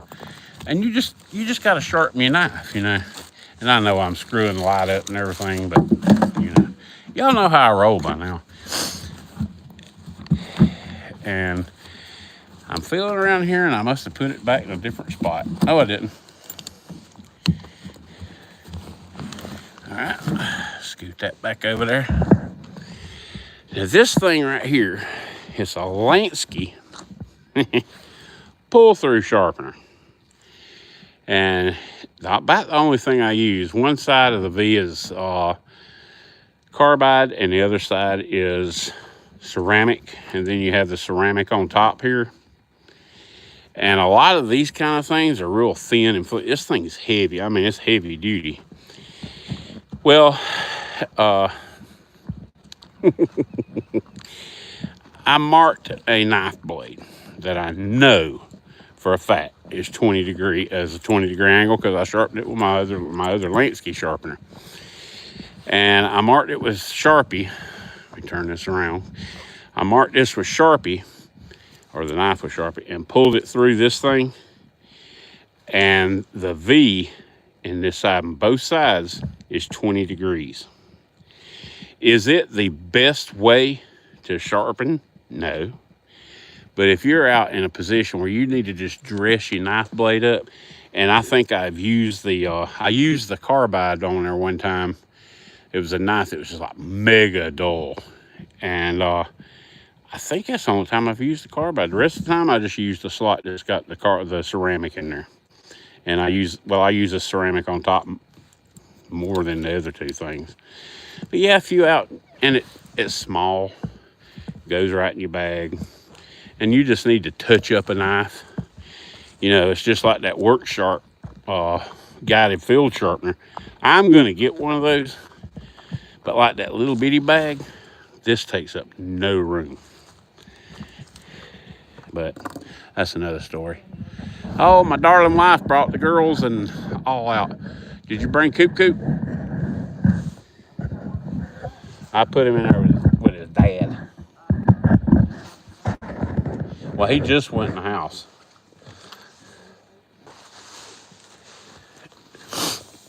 Oh, mercy. I can't believe there's still 17 people watching this boring live.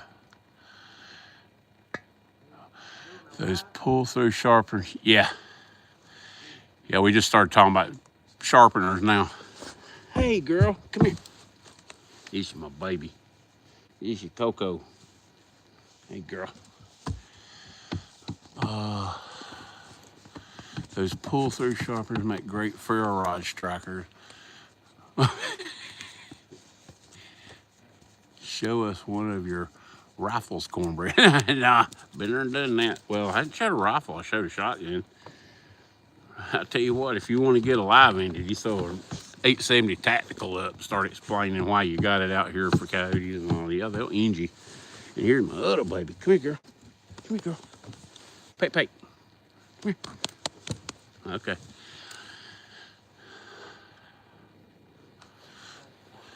Now there's 8. Man, it's growing.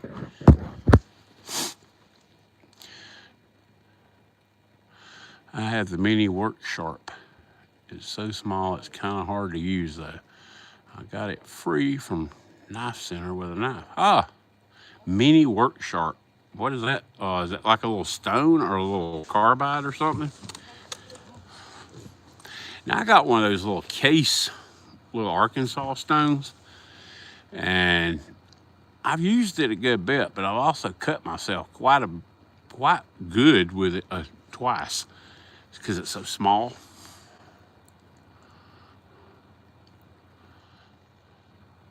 Hey, I'm keeping up with the comments. You believe that? Well, sort of.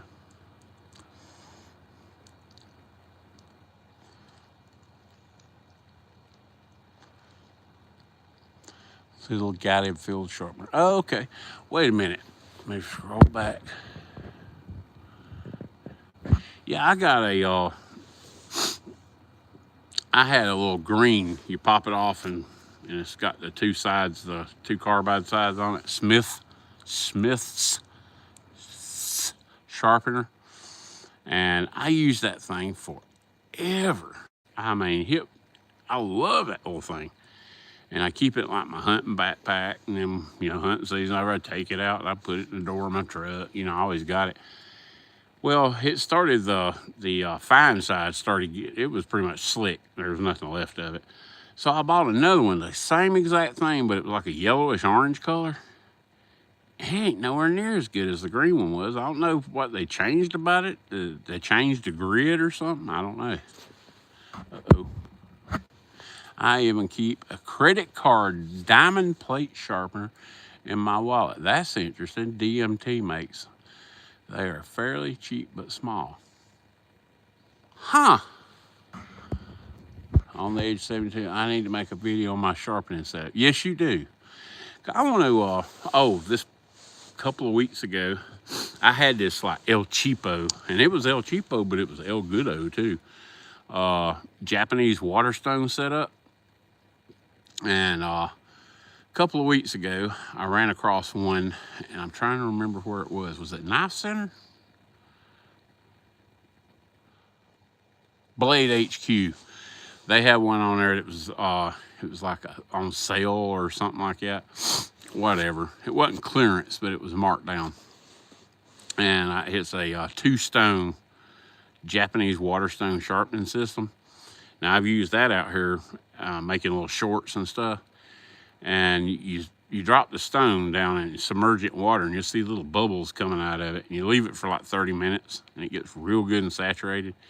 And you start sharpening with it, and it creates not a slurry, but it's kind of like almost the water's coming up out of it, and the water turns dark and everything. And then you take your fingers, dip it in the water, and sprinkle it again, and that thing is amazing. But that new one I got, I don't need but one stone. It starts, one side is 400 grit, and the other side is 800 grit. And then the second stone, the rough side of it is 1,000 grit, and the other side's 2,000 grit. And I don't need to sharpen that 2,000 grit. So it's probably never gonna get used. I might use it on some kitchen knives or something. Kodiak Edge, my Japanese whetstones go up to 16,000 grit. Oh my gosh. Collect dust any more than 2-inch. Sander sharpens all my knives in seconds. I use the workshop getter. Yeah, I'm gonna have to get one of them things. I saw Terry's Knives and Man Stuff / My Ordinary Life Terry. I saw he had one of those in a video or two, and he was talking about them and how good they worked, and I might just go ahead and pick one up tomorrow. I know Mike's Life bought a diamond plate, and don't hold me to this, but I think it was 400, 800. It's a Husky brand. He got it from, who sells Husky? Home Depot. It was like 15 bucks. And he was telling me about it. He'd made some little, video clips and all and everything. And that little kid, it's a bit, he can sharpen a knife now. Don't let nobody fool you. That boy can put an edge on a knife. But yeah, I've been thinking about getting one of those. I just like to sharpen knives and try different stuff as if it don't show. I bet that's a mirror polish. Yeah, them it's not a bomb for the novice. Yeah,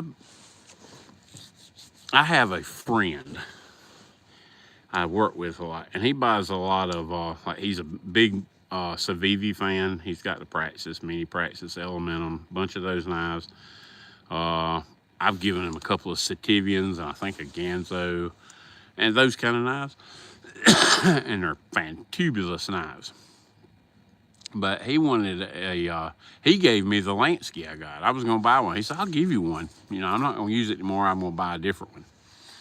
And he was looking at the, oh my God, I'm going stupid. It's kind of like a Lansky. The name just left my brain. But he was going to buy one of those. And there's another guy where he sharpens knives on the side and charges for it. It's like the first time he sharpens it, it's like 15 bucks. And then if he has to sharpen it after that, it's 10 or something like that. And he puts a mirror polish on it. He does a lot of high-end kitchen knives. But Paul, I just gave his name away. But he bought one of the same sharpening systems. It's a Wicked Edge, something or other. It's like $550 to sharpen a bunch of Civivis and everything with. Holy cow.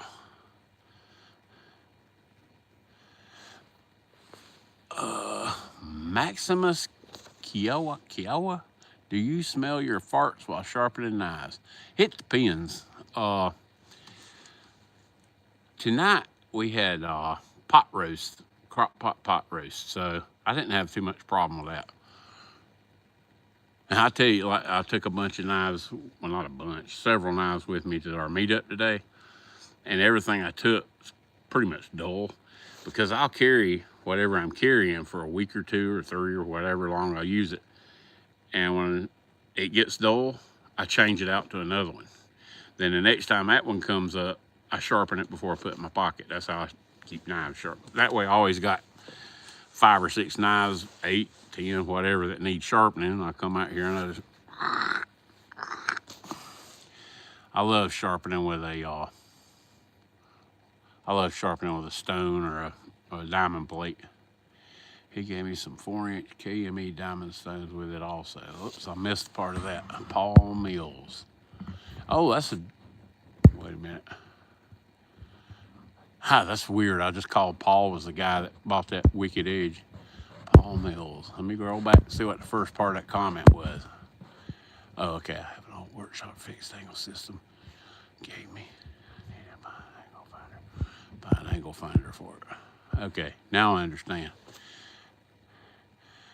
Well played, cornbread. Uh-oh. Paul Mills, your phone should have an angle finder. All right. Todd Carr. Paul Mills, your phone should have an angle finder on it as well. Then Bushcraft Rebooted said, well played, cornbread. Laugh out loud. And AW's handles that like a pro. Handled like a pro. Oh, good sense of humor gets you a subscriber. I appreciate that, man. Yeah, just gotta be me. I'm still trying to figure out what I missed. I'm like, I'm like way down here, and I missed the rope swing. It got me to the other mountain. Yo, A-Dub's still around. I thought he done sacked out or something, which I should know better than that. Oh, guess what? The time changed. It should be 2:09 and it's 3:09. So that answered that question about the phones.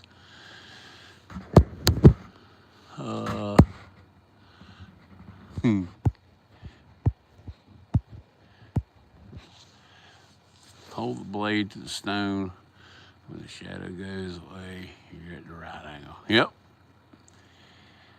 But I can see how a lot of people, Gordon, I can see how a lot of people when they like first get started or whatever, and sharpening knives, because I have a lot of people say, hey man, make a sharpening. I don't know.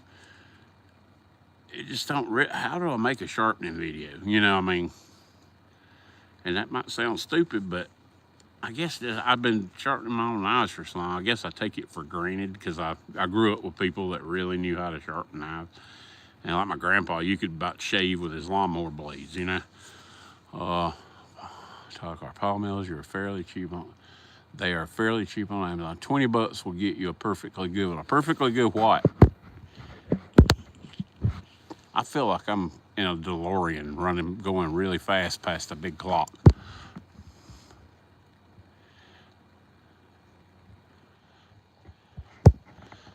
All right, babe, don't you know? Okay, I got it figured out now. Well, all right, let me go back now. I finally got caught up. This digital angle finder on your phone, Todd. What do you do? Just download an app or something for that? You're a kid, Louie. Hey, Louie's older than you think he is, believe it or not. Justin is too. Man, when I first found Justin's videos and everything, I was like, oh, it seemed like a really nice kid. And I was thinking he was like in his 20s, that baby face thing, you know. Yeah, there's an app for it. Oh, there's an app for that. I've heard that before. There's an app for it. I'm gonna have to look at it. Angle finder. Now I'm trying to think, how do you, I guess it looks down at both sides of your angle and tells you what it is. I have more kids than you, little guy. How many kids you got, Louie? I think JC, what?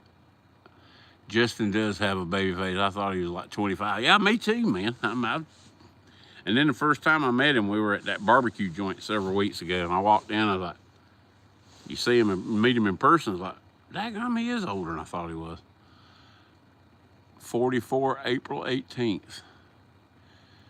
Man. You don't look like it, dude. JC has like 22. Well, I know he's got, I miss watching his daggone Bus Stop Chronicles. I love that. But, you know, I know he had some of them buttholes. And he's got the cutest little girl, man. Oh, Lord. Everything's going awry. Oh, yeah, Justin, that tripod thing you had today, I found one at Walmart a while ago. That's what my phone's in now on my table, and it's got one of the, it snaps on, little thing to start and stop your videos. It's pretty cool for stuff like this. I wouldn't want to like throw it in my backpack and go out in the woods with it or nothing, but yeah, I bought I found on eBay a DJI Osmo. I can't remember the model number. It's one of the newer ones, but it's an older model than what they're selling now. And I have one of the old ones. It's a big old giant thing. It's a gimbal. You put your phone in it, and as you're walking and doing your thing, the gimbal follows you, and you don't see any vibration or crazy movement. It's really cool.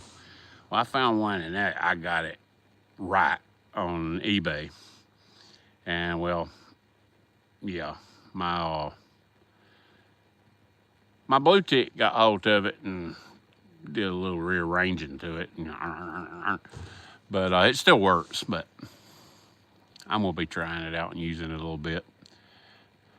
10X shooters came across your live stream. Had to give you a hey, thanks, man. I appreciate that. Yeah, I haven't been around much here lately, y'all. But yeah, there was a while, man. I was making videos at fever pitch. You know, I had some guys that watch the video, man, will you slow down? And I was like, well, when I think of something and I'm gonna do it anyway, whether I record, I record what I'm doing, you know. And sometimes that might be 1 short a day or 8 shorts a day. I don't JC just dropped a video this morning, Sunday show off. Yeah, I hadn't watched anybody's videos this weekend, but I got a list of people, and I got in my notes in my phone. I made a list, and I follow that list because, like I say, if I click on subscriptions and I go over and I don't have any blue dots or any red dots for live. So I don't know who's made a video or who's live or anything.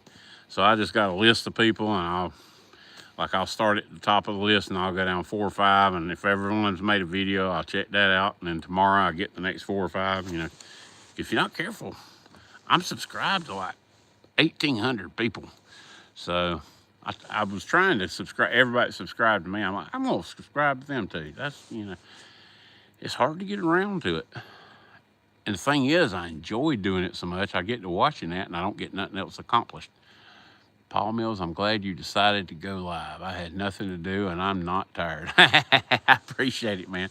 I'm just surprised all you guys aren't bored to death. I sit out here and talk to a stump, you know. So I don't, you know, it's kind of right down my alley. I made a video this week, 865 sent some stickers, and I show my recent pickups. Ah, yeah, I saw your last pick. You pick up some.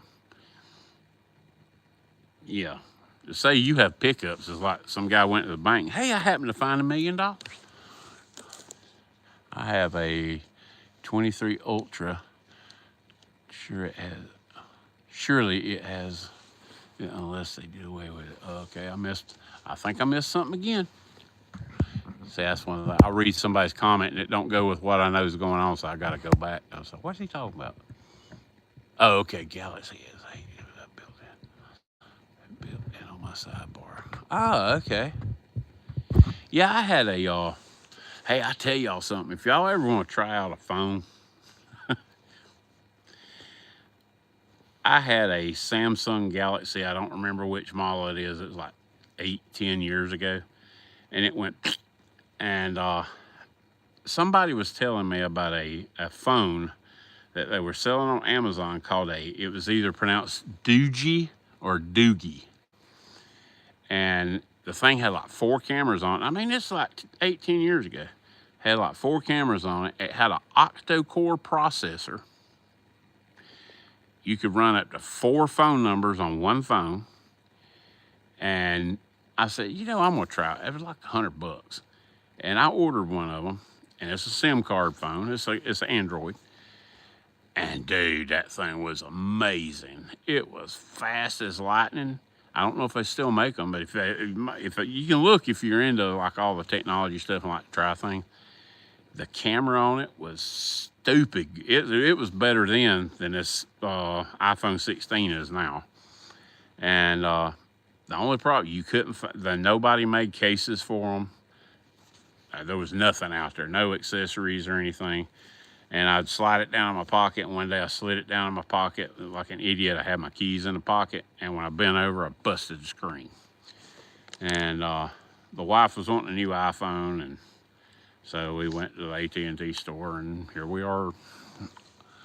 But yeah, I used to, all my phones were like, the kids would upgrade, and their phones be paid off and everything. Instead of giving them back and getting that whole $20 from AT&T, we'd throw them in a kitchen drawer in here, and then when my phone went bad, I'd go get the next phone out and go have it turned on. Didn't cost me anything, but now I'm sitting here talking on a $1,600 phone that's I still can't wrap my brain around. If you'd have told me I spent $1,600 on a phone 5 or 6 years ago, I told you lost your mind. Oh, you know, but they break it into payments. Yeah. And that dag Jim smokes get me again. All right, Bush Credit. Louie, I think you're the youngest one in here, LOL. Louie told me, we were on the phone one night. We've only talked on the phone, I think, once. We've done some texting and different things. I can't remember how old you said. How old are you, Louie?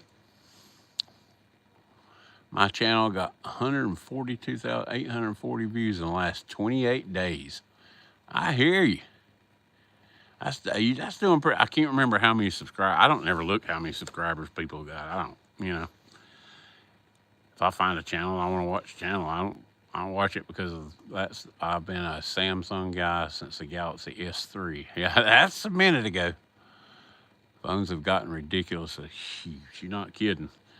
But you know, when you think about it, man, it's like I'm a Mike's Life and a couple of other guys I talk to. They call me a denier or conspiracy theorist, and don't know where to get that.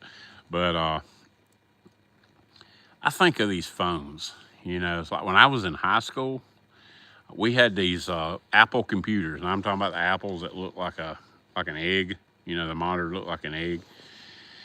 And we had a game, that Oregon Trail game, and we get out of study hall or whatever, go to the library and play that stupid Oregon Trail game, which is boring. But at the time, it was like the awesomest thing ever. And then you think back even further than that, like the day I was born, like 30 minutes after I was born was supposedly when Neil Armstrong said this is one small step for man, one giant leap for mankind. And my light died. Well, it's still working. But, and you think back then, I mean, the digital calculator, well, the calculator period didn't exist. I think the Texas Instruments TI 180 came along in 1975. And, but you think about that, you know, they sent a man to the moon running like 2 megs of computing power. And now we, in our hands, we're holding something that has 200,000 times more computing power than the first, you know, than the moon landing did. That boggles my mind to think about. 1,300 now, all time. Boy, I got into a rabbit trail on that one, didn't I? I got 16. Yeah, I bought that. The last Galaxy I bought, I was running those used leftover iPhones because I wasn't going to buy one. And so I just used everybody's old one when they got a new one. And I think the last Android I bought was one of those Note Edge, like had the curved edge on it. And I mean, it's kind of neat, but to me, it really didn't serve any purpose other than being kind of neat. And man, I had so many problems with that thing. But I like the iPhones, but like now I mess with somebody else's phone. They want me to show. Like I've been working on the videos too. That's another one. If any of you guys have been waiting on it, all the editing stuff and how to make thumbnails and what I use to do all that stuff. I've been working on those videos, and I'm a little over, I'd say halfway done. There's a lot of screen capture stuff where I'm walking you through and click this and click, you know, that kind of thing. But yeah, I use somebody's Android phone now, and I don't know whether to poop or go blind. I mean, give me a couple hours. I'll find where the pictures are.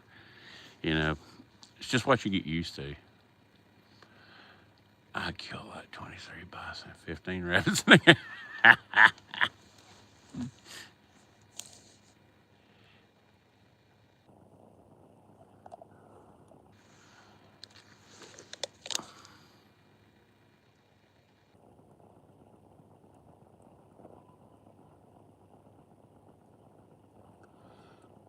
many views does your channel have, Gordon? Yeah, that's a good question. That whole views thing is, yeah, lost on Android. That's me, James. I mean, it's like learning a new language or something when you pick up a different operating system. Well, it was the same way. I went from 2 years ago. Yeah, 2 years ago. My son had an Apple iMac, and it was the first iMac. And they came out with the newest iMac, you know how that goes. And of course, you know, the old one don't work anymore. You gotta have the new one. So he bought the new one. I started piddling with the old one. And I was like, man, there's a lot in that, you know, the whole Macintosh and iOS thing. It's a lot like your phone. And I kind of got into that and everything. Well, now he's got like the latest iPad Pro something or other, whatever you call it. And it's like a $2,000 iPad. It's crazy. And the newest iMac, no, excuse me, got MacBook Pro. It's a laptop. So I got the second generation iMac. Boy, this is going a long way. And I started getting into the garage band because I like to pick and grin, you know, by myself, you know, and make up like my latest video. You listen to this whole Simple Man thing, you know. And man, I got into that. And then I kind of started learning the whole Macintosh thing. Now when I open a PC, you know, I type in a password, I'm like, all right, what did I do next? It's amazing what you get used to. And you guys are sending me down some long-winded rabbit holes. Car, I went from having the S7 Edge, the Edge, yeah, that's what I thought, the S7 Edge, until I got an S21 Ultra.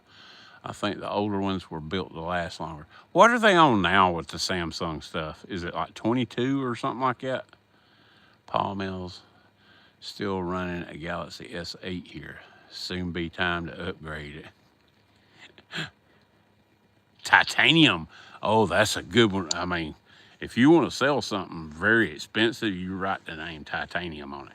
If you don't believe it, look in the knife world. S25 was amazing. Yeah, I remember when the S8 came out, everybody, oh, it does this, it does that.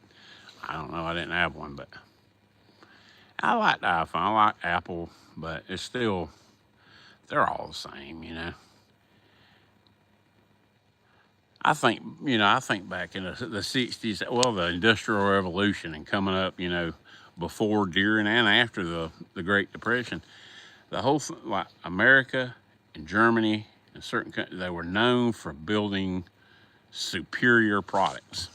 And I'm not going to open a can of worms here, but they were known for building superior products and stuff that you could hang your hat on and might darn near last you the rest of your life. And now everybody's just tickled to death with something that you can keep a year, and then when a new one comes out, the old one ain't worth a crap anymore, you know. And oh well, it don't cost but $1,600. I keep waiting on somebody, let's say like Elon Musk, to come out with a Stargate phone system and maybe charge you $2,000 for it.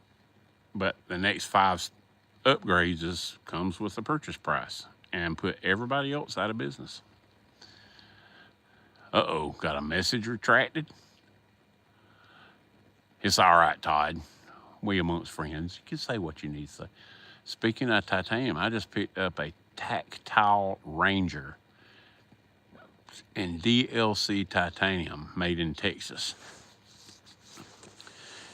You got a video on that? Because I have no idea how to translate those words. We live in a throwaway society. Yep, we do. And it amazes me too, like the trash. I live rurally. That's a hard word for me. I live in the sticks. And I got a trailer, and twice a week, we load, you know, the trash up, go to the recycling center down the road and, you know, to the dump. How much trash we have now compared to 5 or 6 years ago.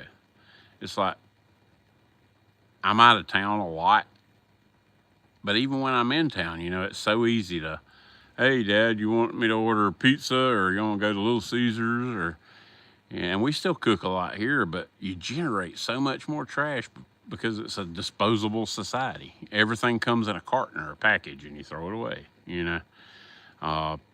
Heck, like this. Amazon boxes, you know. I hate to say this because y'all think I'm retarded, but I break these things down and put them in my loft and save them. You never know when you gotta ship something. All right, hold on. My back hurts. I drink too much coffee, then Hawaiian punch. I can't stop. Kevin Jackson, how you doing? If I would have waited 4 or 5 months longer to upgrade, I could have gotten the titanium S24 Ultra.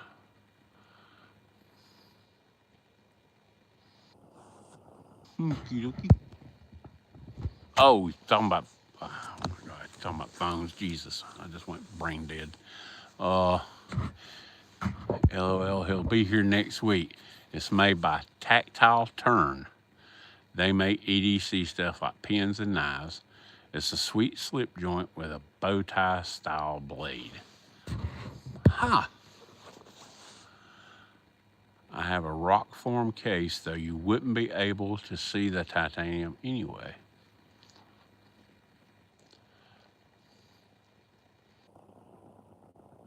It's okay, Paul. I don't know why you said sorry. Message retracted. Ugh. Is Monkey still here? Or he done went to sleep? He must have been up all night last night. He was making leather and making slips for our meetup today and everything. And yeah, it was funny. Dwayne, I want to call him David Letterman so bad I can't stand it. Dwayne Letterman, Knife Monkey, and myself were all on the phone talking to each other. And Dwayne told us, he said, "Hey man, if I go dark here in a minute, I didn't hang up on you. My phone's about to die." And just a couple minutes later, I was like, "Justin, did Dwayne's phone die?" He said, "Yep, must have." And it wasn't five minutes later, my phone died, which my phone dies all the time. Just confusing you. That's not hard. James laugh out loud. Yeah, James knows too.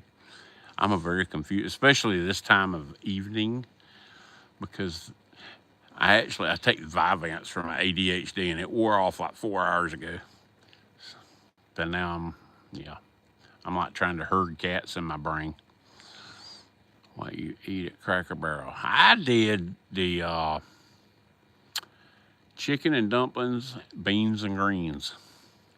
That's pretty much my go-to. Well, usually I just get a large bowl of beans and a large bowl of greens and onion and chow chow and go to town.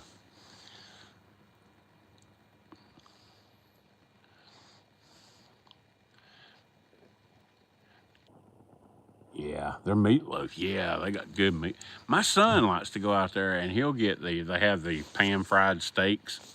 And he'll go out there and about every time we go, he'll get a steak and whatever sides, usually a double order of fries or something. And I thought, man, Cracker Barrel's not where I think I want to go get a steak, you know. And he ordered a steak when he went with us last time. I said, "Bring me a steak too." And dude, that was good. I don't know what they season them with. They gotta cook them in cast iron somehow. I mean, they are good. Cracker Barrel got some good steaks. Yeah, old Dwayne, he wasn't too happy. He got a cheeseburger. He wasn't too happy with it. He said it didn't have a taste to it, but I don't know. I've never tried their cheeseburgers.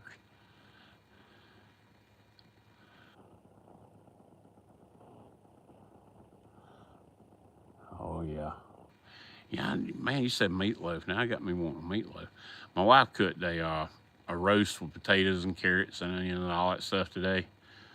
And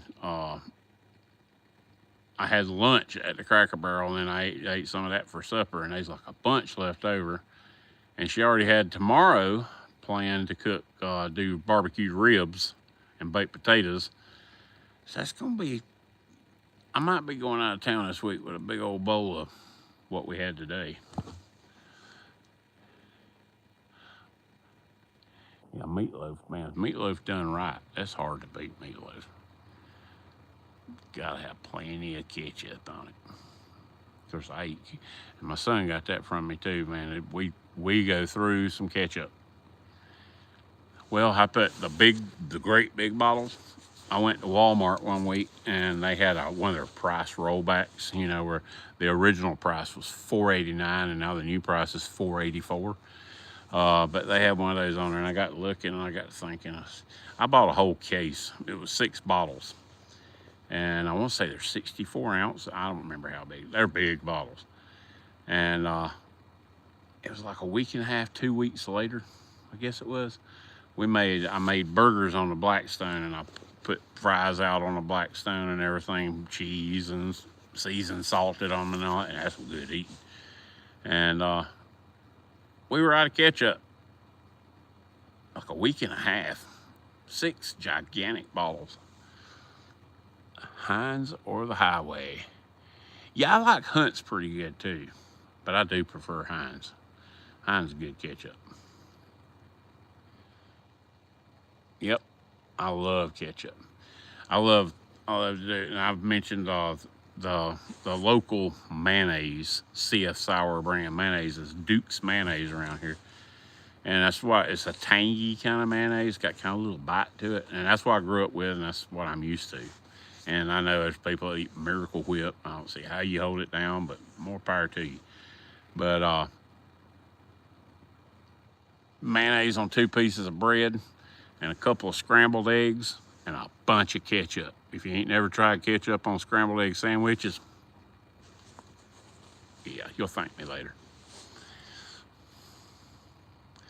Yeah, Duke's is well, Mike's Life out there, he's originally from Florida, and they had Duke's, and he lives out west now, and we were talking, and I found one of those like little picnic-sized jars of Duke's mayonnaise and sent it to him, and now they're ordering it on Amazon. I was gonna send him like a quart jar of it, and I looked on Amazon, it was like $30.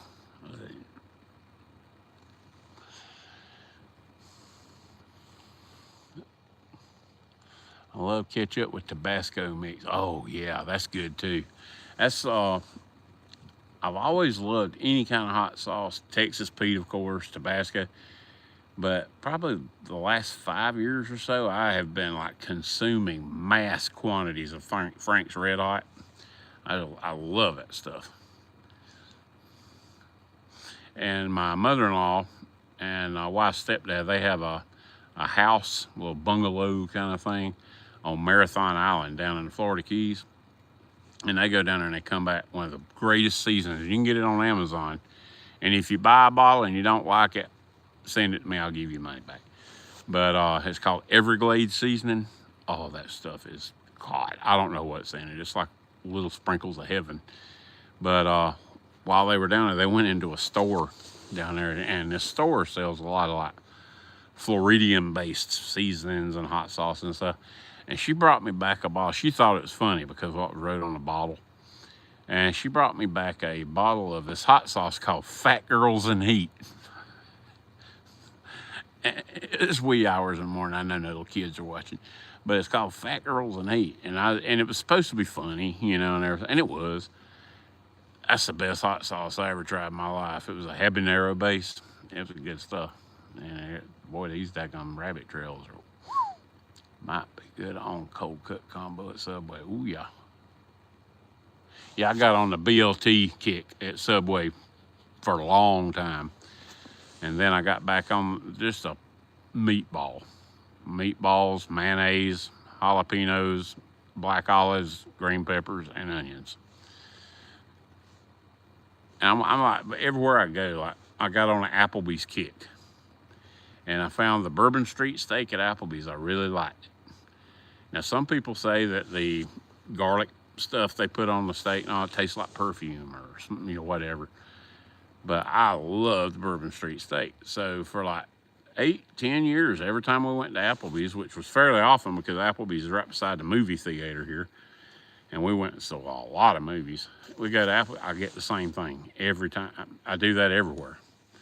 And it makes my wife and daughter so much. They'll be, do you not ever try anything? I said, why would I? I know I like this. I'm happy. You know, what if I get something else and it sucks? And I finally tried something else, and it was the cowboy burger, where they put these onion rings and all on your burger and Southwest sauce, all that stuff. Now I'm hooked on that, which I haven't been to Applebee's in a couple of years probably.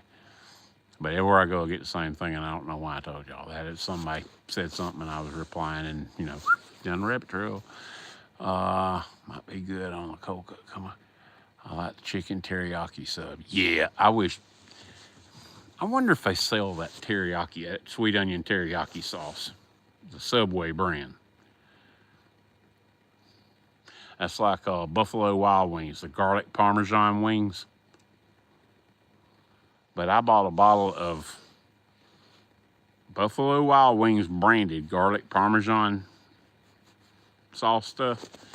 It didn't taste nothing like it. Steak and cheese, yeah. Hey, have you ever tried the Philadelphia cheesesteak pizza at Domino's? Yeah.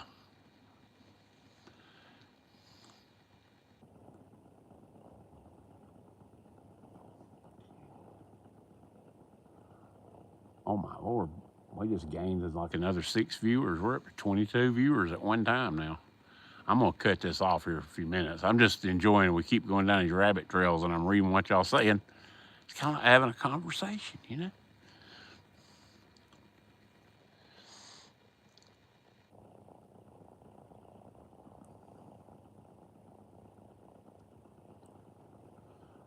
Oh man. Yeah, I was just thinking, I thought today was Sunday and I was gonna have to get up and head out of town in the morning. I am so happy now. Yeah, I sat out here one night. I think it was 2 or 3 lives ago. Yeah, we went like 4 hours on a live, and I ended the live, went in the house, took a shower, got my clothes out of the dryer, folded them, put them in my duffel bag, loaded them in the truck, and drove 5 hours to work.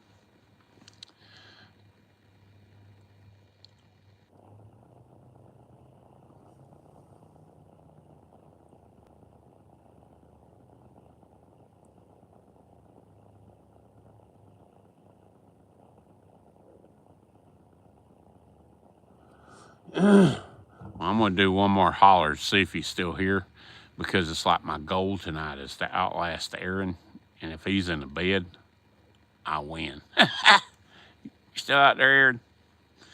Yeah, we're night owls. He's always up too.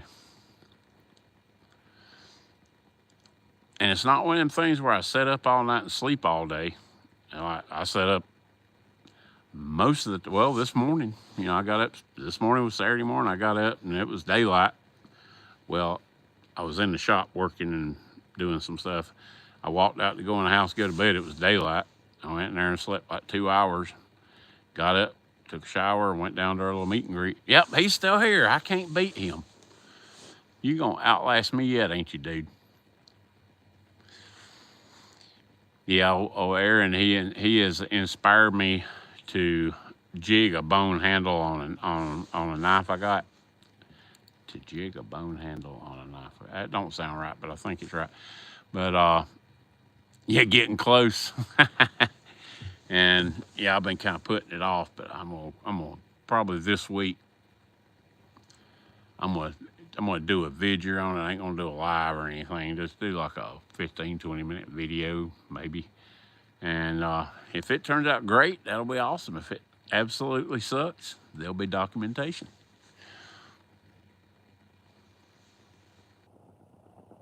Yep, 3:42 a.m.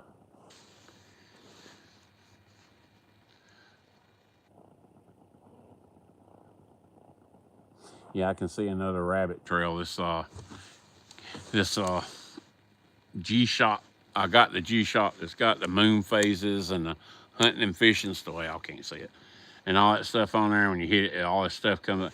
Yeah, I'm going to be rabbit trailing this and staring at this thing like this for like 3 hours, trying to figure all this out.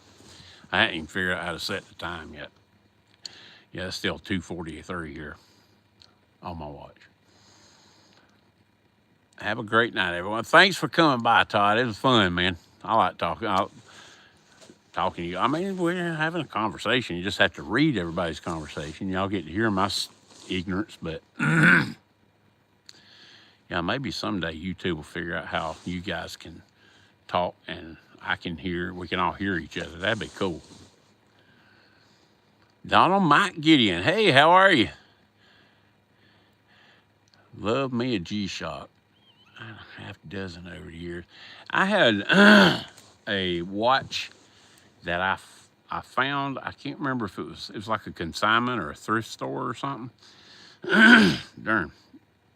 And it was really cool watch, but it had so many dials on it. It was, hands and all, and it didn't have Swiss movement or anything like that. But this thing was like that thick. It was stupid, but it was cool. And I used that watch. The battery died in it. And I said, well, I need to get it. I took the back off of it and it had a weird battery in it. And I set it up like an idiot with a battery in it. And it like corroded, and the little metal thing that holds the battery in and all, it went to poo-poo. And then I found out it was like an $800 watch. And I paid like $20 for it at a thrift store. But I loved that daggone thing. And I had one G-Shock that was the the the chronograph, the altimeter, and it had the depth and all, like if you're a diver, all of which I really didn't need, but it kept good time. Apple Watch. Yeah, I was thinking about that earlier today. I wasn't gonna buy this one, but it was like on a clearance level scale, and it's like 102 or 112 something, and it was on clearance. I got it, and I think it was like I said earlier, but I think it was like $48 or something like that. It was a big drastic cut. And I wasn't gonna pay over $100 for it, but then I saw the sale because I've been thinking about doing an Apple Watch, and the Apple Watch I've been thinking about doing is my son just got the new Apple Watch. I was gonna get his old one, and I still may, just to try it. I'm not gonna go spend that kind of money unless I know it's something that's gonna stick. But yeah, I might have to try that thing out. He told me the other day, it's here if you want it. So I'll let them spend the money, and then I'll reap the benefits. How much is it monthly for one of those smartwatches? Yeah, I got a buddy. He's got the Samsung watch, the Galaxy watch, whatever you want to call it. He loves it.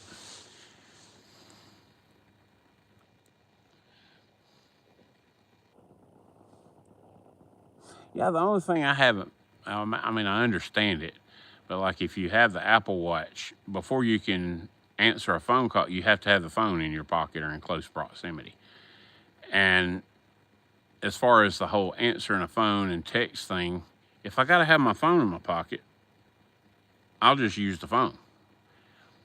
Maybe I'm looking at it too vaguely or something. I don't know.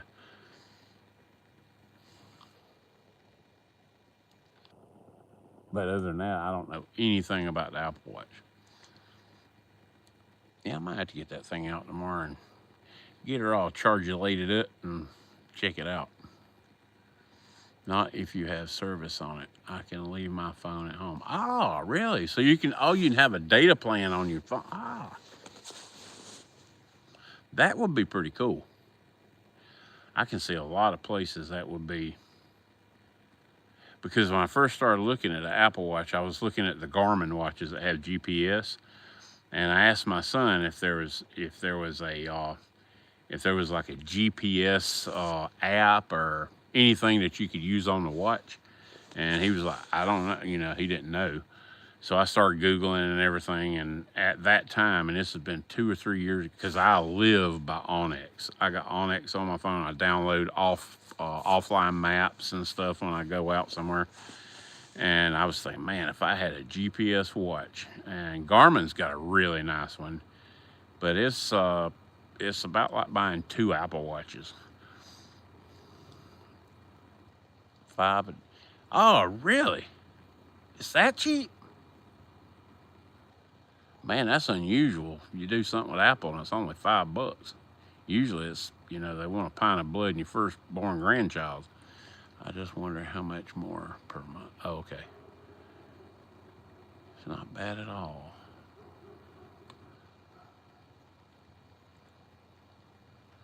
Huh. Yeah, Paul, I'm kind of starting to think the same thing. Yeah, if I knew, like, I don't know what you can do with an Apple Watch. And I got a son that's got the newest one and the one before that in the house. I guess I should ask. But I mean, I don't know. Does it have like a little stylus? Can you go online with it? Does it, I know I'm saying that totally from a place of ignorance, which is not unusual for me. But I literally do not know what you would use an Apple Watch for other than time and text and calls. Is it a pretty inclusive kind of thing, Billy? I mean, is it? Hey, that's kind of vague.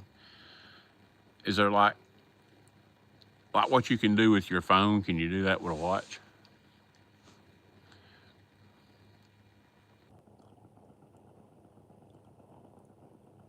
Yeah, that's what I need. Something else to keep up with. Oh, I was showing those guys at the meetup today. Jacob, the Very Good Knife Company guy, really, really nice guy. This is one of the knives I bought in lieu of the Winkler. I've never liked the neck knife, and when I got this one, the handle and all was real short and all. I'll be honest, I put it on my shelf in there, and I was like, I can't believe I bought that. And then I got it out week before last, Sunday, week before last, and put it around my neck, and it's got a fat, like paracord on there, really fat stuff, so it don't dig into your neck, and has good retention. You got to worry about falling out. But look at that little bad boy, and it's that 80 CRV, all them numbers thing too. Yep, 80 CRV2, and that thing has grown on me. The only thing I would suggest, I'm going to suggest it to Jacob too if he wants to do it. I'm going to do this one. I'm going to drill a little lanyard hole and put a little snake knot lanyard on here, just a little short one, because it's like a two and a half. Well, can't see nothing. Yeah, it's like a 2.5 finger knife, and just something on there to make it a little longer. But these things are great, and they are priced awesome, made in America right there in Georgia.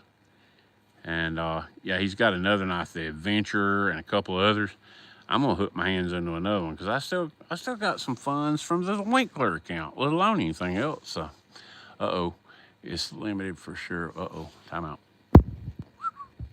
Hey, I'm not sure how you can do it. So watch it. Okay, here we go.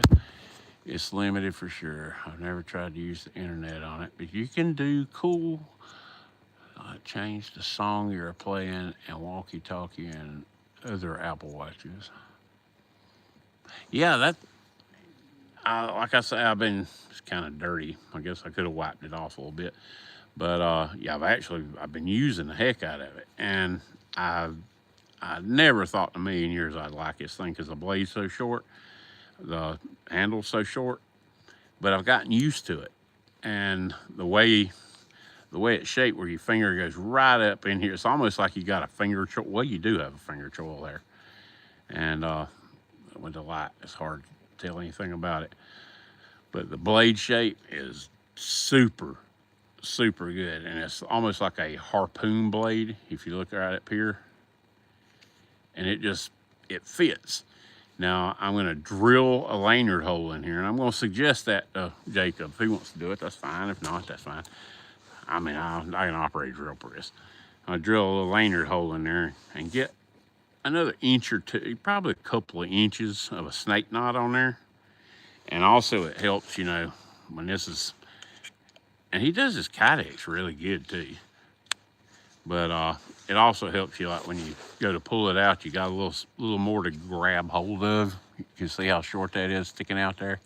It's like 1.5 fingers. But great little knives, great price. I'm tickled to death with it now. Now, when I first got it out that first week, when I said, I was like, I can't believe I bought that. And now I love it. So, let me back up here. I remember when the calculator watch was cutting edge. I looked at some of those, not the Casio calculator watch, the little silver watches with the square, the little buttons on there. They got those at Walmart. I didn't even know they still made those things. I couldn't believe Walmart sells G-Shock watches now. I mean, they had everything from the $20 G-Shocks up to $180 G-Shocks.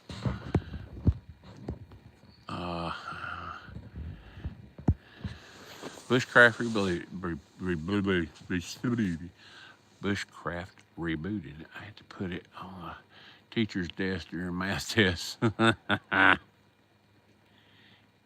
Yeah, I never thought about that. Now they promote kids using their smartphones and stuff at school to do their homework and their schoolwork. My daughter, she has some very severe asthma and other respiratory problems.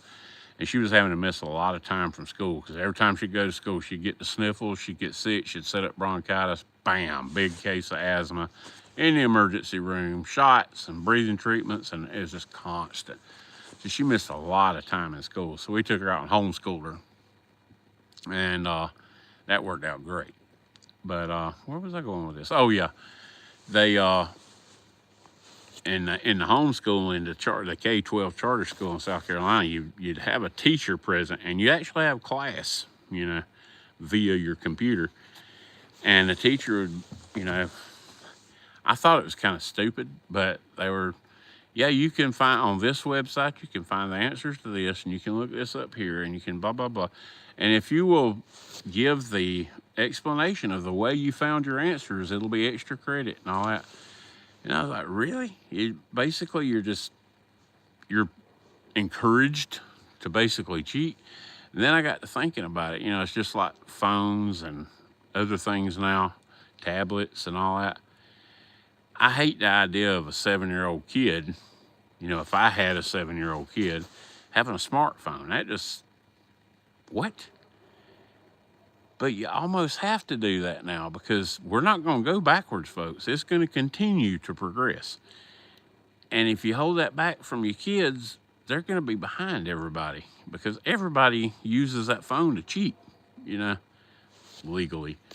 But anyway, daggum, another rabbit trail. But how old are you, bushcraft? 50.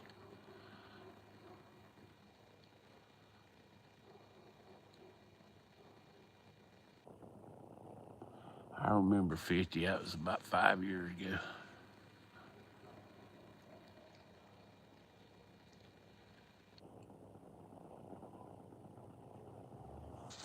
Yeah, it's amazing. I think back my parents, grandparents, and everything. The way I used to think about them.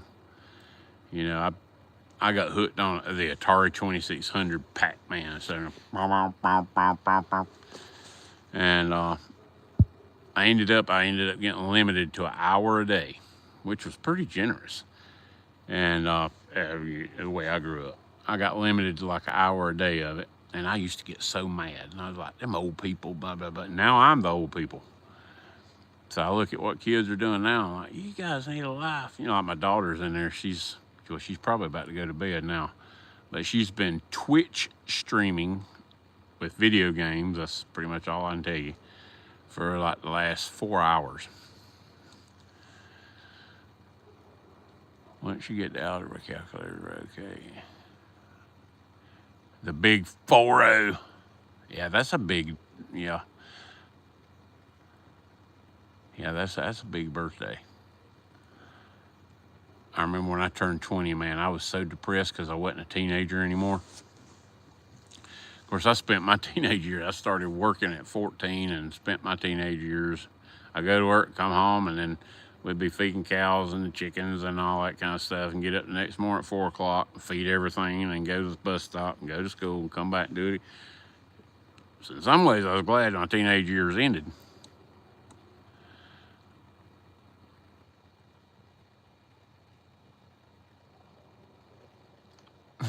Top of the hill. Yeah, it's kind of weird, not to turn morbid or anything. It's kind of weird when you get that reason I was saying 40 is a big birthday. I wasn't going to say this, but you said that on top of the hill thing. It's funny, when you're 55 years old and you think, man, the majority of my life is behind me, not in front of me. That's a sobering thought. Yeah, grew up the same way. Yeah, we had, that's like I was saying earlier about the Atari 2600 thing. You get an hour. Well, some days it wasn't an hour. You get like 30 minutes. But it was basically, I could get by with an hour most of the time. And that was amazing, man, because there was always so much stuff to do. And, but, I'm thankful as heck for that because like all this stuff I talk about being prepared and all this. And last week I was going to do a live and I made a big deal, made a post about it and everything. And what I was going to do, there's a guy in my lodge that is, he was in the Army and he spent the last 7 years of his Army days doing SEER training. That's survival, evasion, rescue, and whatever the other E means, I can never remember. And he was timed out in the Army and everything. He took a year off and he thought more about it. And he went in the Air Force. And now he's working on his 11th year, I think, in the Air Force as a SEER instructor. And they were just talking to him recently that if he goes back for 2 years, he's going to be like at a whole nother level of pension. And this dude would just say, he is the real deal, son. And we were talking one day, and I said, man, you know, I talk a lot about survival and everything. I just talk about survival as a kid that grew up poor and go through the woods with 10 inches of snow on the ground, you know, all that. And we would be hunting fat lighter knots and all that. And we had to keep the wood heater going and had to work the garden with my grandparents and had to, you know, all this stuff. And I said, I'd like, it'd be neat. You think you could come on a live with me and we could kind of talk about what SEER training and what SEER school's about? And he's like, yeah, I don't see anything wrong with that. Well, he's thinking about going back his last 2 years up in North Carolina at the Marine Corps base as a Marine. That'll be 3 different branches. And he mentioned something to it about to his CO, and he's like, no. And I got to thinking about it, and it makes sense because, I mean, you don't want some guy on YouTube who's active duty telling potential enemy what your plans are and what your tactics are and all this. I mean, that would be kind of stupid.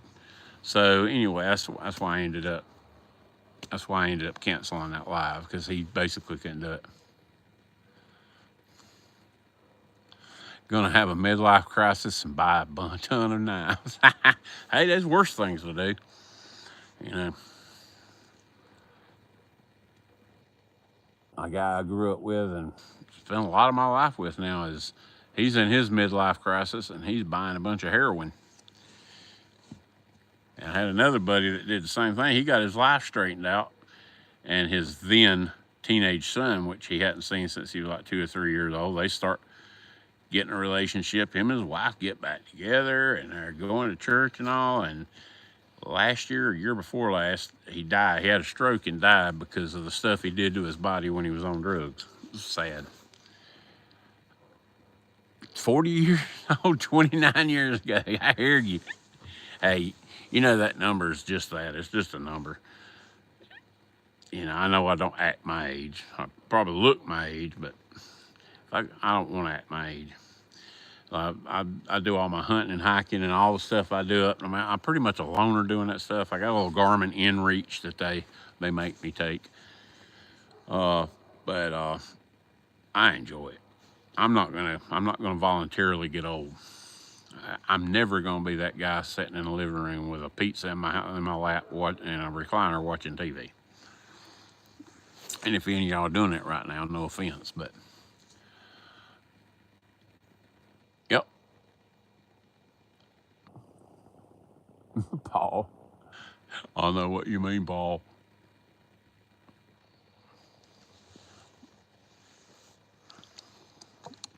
That is some ice cold coffee. I don't see how people go pay $5 for a cup of cold coffee. Throw it on this fire. Oh, we got the smoke rolling now, blocking out the sun. What? You're back. Did you take a nap? I imagine you're probably getting pretty tired if you ain't had a nap, Unky. You was up pretty much all night last night. Well, I know till 2:30 when my phone battery died. Jigging a Barlow. Who you jigging a Barlow, Jim?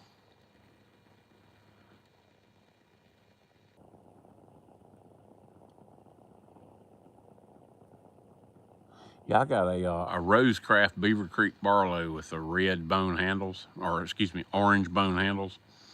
And I was looking at Dwayne Letterman had a stag handled Beaver Creek Barlow today.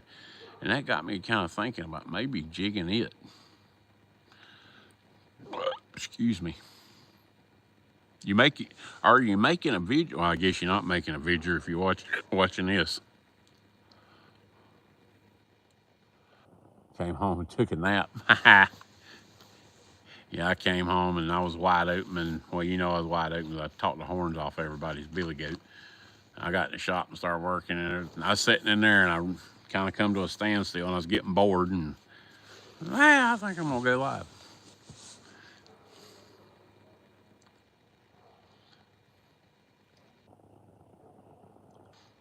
Yep, lost an hour this weekend. We'll survive, I'm sure. Oh my goodness. We're coming up on 160. Well, we're at 163 minutes.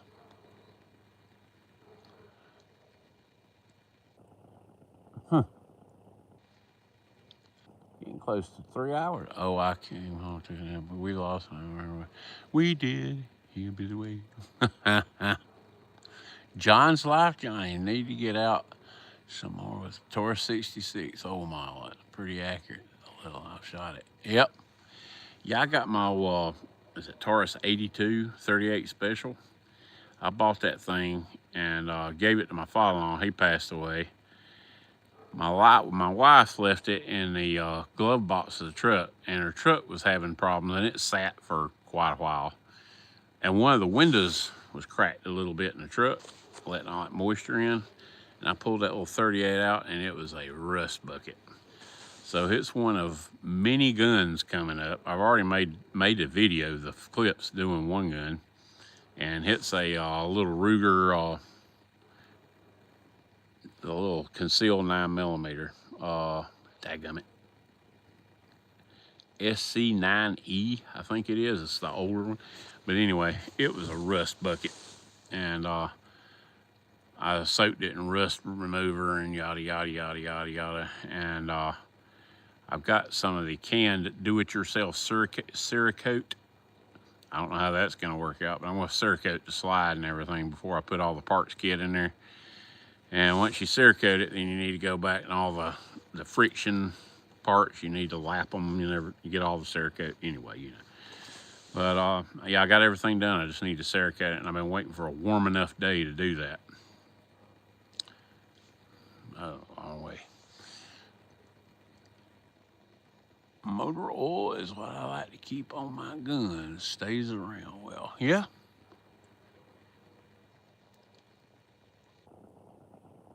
Yeah, I'm kind of particular. The Lucas oil, you know, make all the racing oils and motor oils on.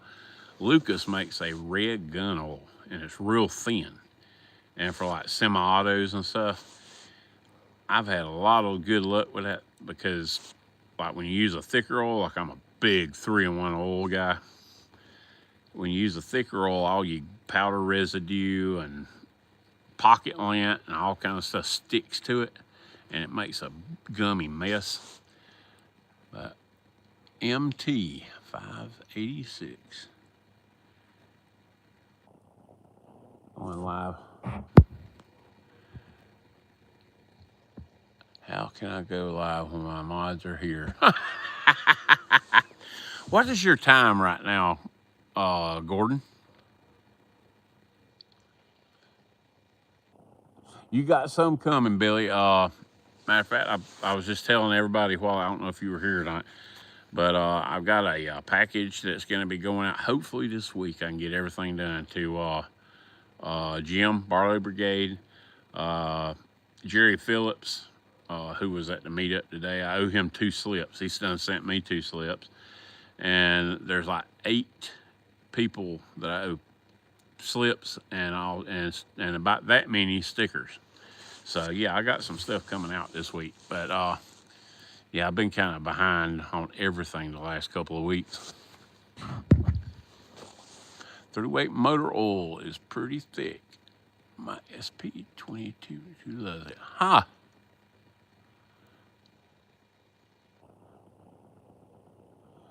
$3:08.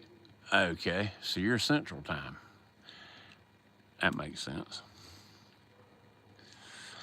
Well, speaking of which, I think it's 4:09 here. Huh. She's so fine, my 409. I think I'm gonna hang it up, you guys. I've kind of gotten goofy now. I was all in a while ago. It was goofy to start with, but I appreciate y'all coming in, hanging out, and shooting the breeze. And SP 2022 is like a P229 that's been made cheaper. Yeah, I cleaned this afternoon. One more thing. I've got man, I came close to pulling it out right then. The last week or so, I like to change around my carry guns. And I've carried a Glock 19 for a long time, and I'll switch out to my Derringer. And right now I'm running the Walther P22 long rifle. And I got it out today, and I ran 2 magazines just plinking with it, and because I knew I needed to clean it. And that is the most aggravating freaking gun. Every time I take that thing apart, I fuss about it. Because the way the spring, when everything goes back together, because your spring's like this long, and your recoil rod's your recoil rod's this long, and you got to get that spring up in the front of the slide and get everything together without the spring kinking, because if you slide it together with it kink, you're gonna be buying another spring.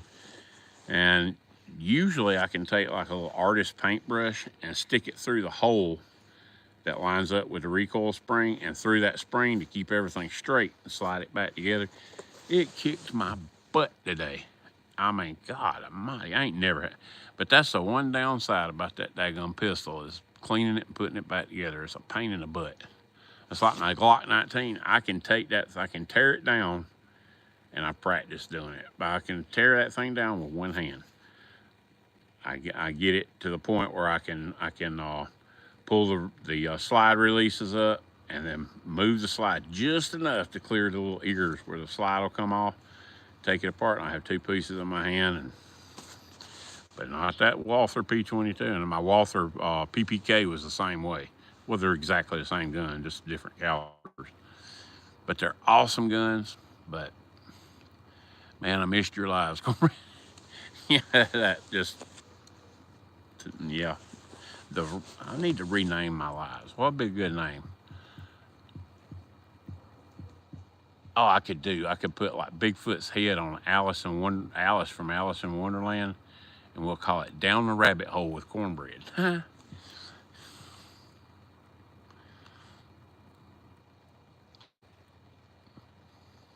It's between the guy riding. That's funny you mention that. The other day, my son came out. I gave him my Remington 1187 Premier shotgun a couple of years ago. He's never really shot it much, and he wants to go turkey hunting with me some this year. So we brought it out here and put the turkey choke in it and threw some Magnum 44, the nitro turkey Remington around in there. And he shot a few times, patterned the gun and everything. And when we got started, he don't shoot with me a lot. So even though he is in his upper 20s, I still like to. I tell him, I don't think it ain't meant to be like you're a little kid. Safety, that's why they call them mistakes instead of on purposes, or accidents instead of on purposes. And I'm going through, everything, and the 1187, 1100, all that. They got that little silver button for the bolt release when you load it up. And I was standing there talking to him, and I hit that silver button, and my thumb was partially in the hole. Yep. I got a big old blue blood blister that covers the whole tip of my thumb. The live hooker show. Yeah, that name of the channel has been both beneficial and detrimental. My 870 is pretty great. I screwed up and jammed it. That made me say words I'm sure God is happy with. Yeah, my 870 Tactical, I took that thing down to Elberton. What is that guy's name? Mike Glover. I don't know if you guys ever heard of him. He's got a YouTube channel, and dadgummit, I can't remember the name of it. But he's a former Green Beret guy and real highly decorated guy. And he's wrote books and all kinds of stuff. But Mike Glover and another guy put on a clinic down in Elberton, Georgia, at this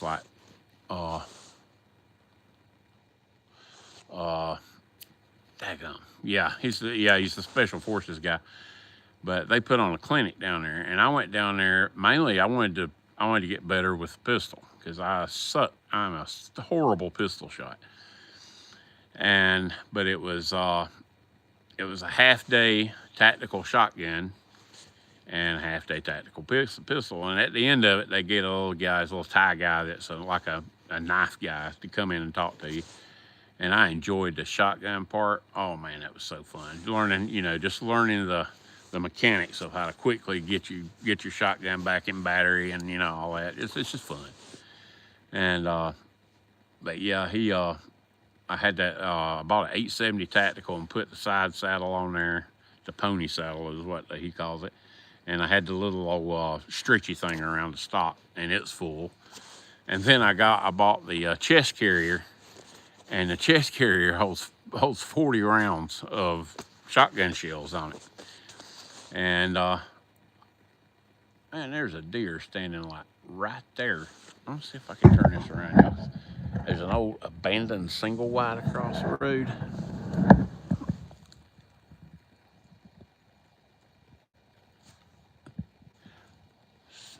See it right in front of right in front of this tree. I don't know if y'all can see her or not. Her, him, whatever it is. Do y'all see it?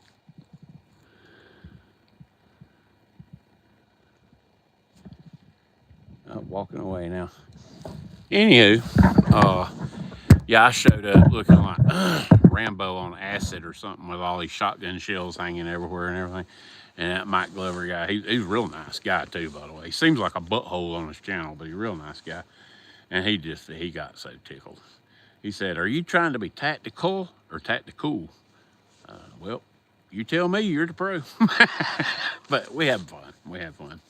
But that 870, I jammed that thing up. I've never been able to jam a pump action shotgun the way I was jamming that thing up. Because I mean, you're running this thing fast, and like when you see these special forces guys, like the way they hold stuff, they're telling you this stuff, and it's like, how in the heck are you operating a trigger like that?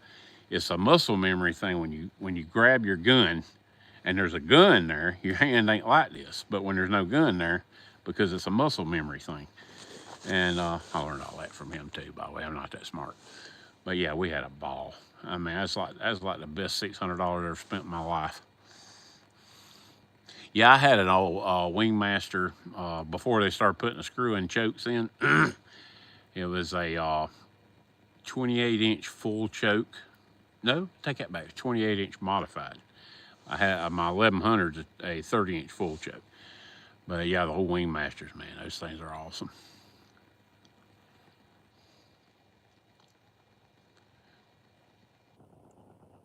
Ah, heck yeah. All that for $180, that's a pretty good deal. Yeah, I've been looking. I've got a Mossberg 835. It was it's back in 2012 or 14 or something like that. It's the one that's got like the old Fred Bear camo and all, and it won Wild Turkey Federation Shotgun of the Year or something. And I've been looking high and low for a rifle slug barrel for that thing. And yeah, I can go to Cabela's and buy a rifle slug barrel, but it's cheaper to buy a whole new shotgun.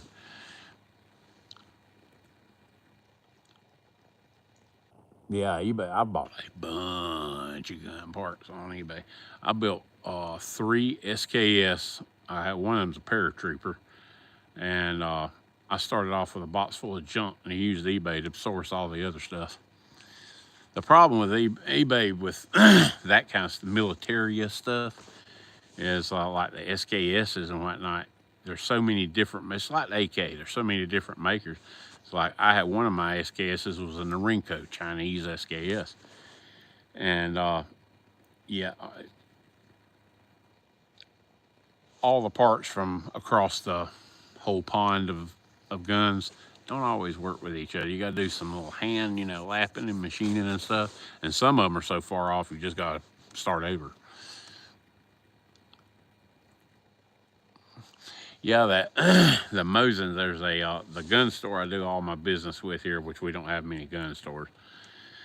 But I walked in there one day, and they had a small firing range in the back, and it was like a 10-yard firing range, one lane, you know. So you had to call ahead see if it was available. All that. But anyway, I went down there just to run some rounds, and he had like 8 or 10 boxes, wooden boxes with the lids removed, just laying in the floor. And I was like, John, what in the world you got here? He said, they're Mosin the Gaunts. They just came off the boat. I mean, they were still covered in an inch of cosmoline. And every one of them had the everything with it. The ammo pouches, the cleaning kits, complete with oil can. That's sometimes a hard one to find. And I said, what do you want for them? He said, I'm going to try to get $89 out of them. And they were the 9130, the long barrel sniper version. And I said, well, heck, I'll buy one of them. So I bought one of them, and we went on a website. I can't remember where it was. Anyway, it might have been cheaper than dirt. But we went on this website, and we bought the spam cans. It was 880 rounds, two 440-round spam cans.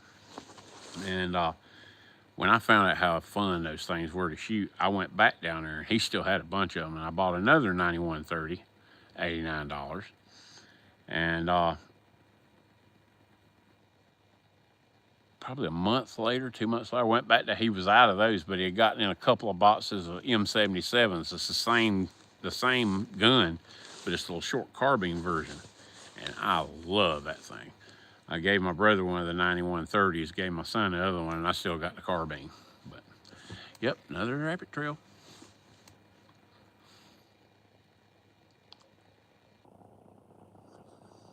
Guys, I've got 1, 2, they're just standing right there looking at me. 1, 2, 3, 4. Nope. Yeah, 4. Look at this. I don't know if y'all can see them with this phone or not. If y'all can see them, say something. Say you see them. But man, it's hard for me to tell what's. There's one. Ain't no use to point. I'll look at the. And I'll be. Oh, yeah. There's 4 deer standing over there. I mean, they're just right there under that daylighter. Well, one's over at the edge of the daylighter. Anywho, good night, Cornbread. I'm going live now. I'll send you my address. Hey, thanks, man. Yeah, I'm about to get off here. You guys go check out Kodiak Edge. Go check out Kodiak Edge Bladesmithing. He's about to go live, and he does pretty cool stuff. Okay, Cornbread mostly jigged. What color? Huh?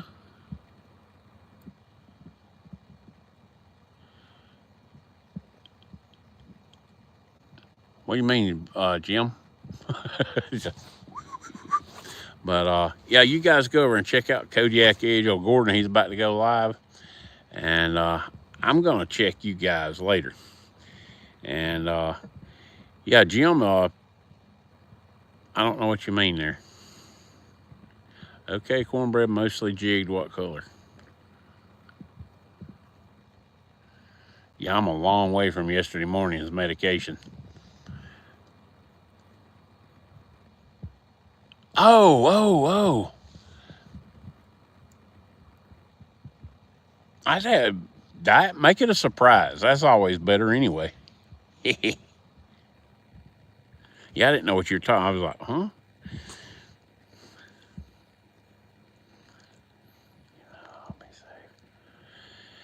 All right.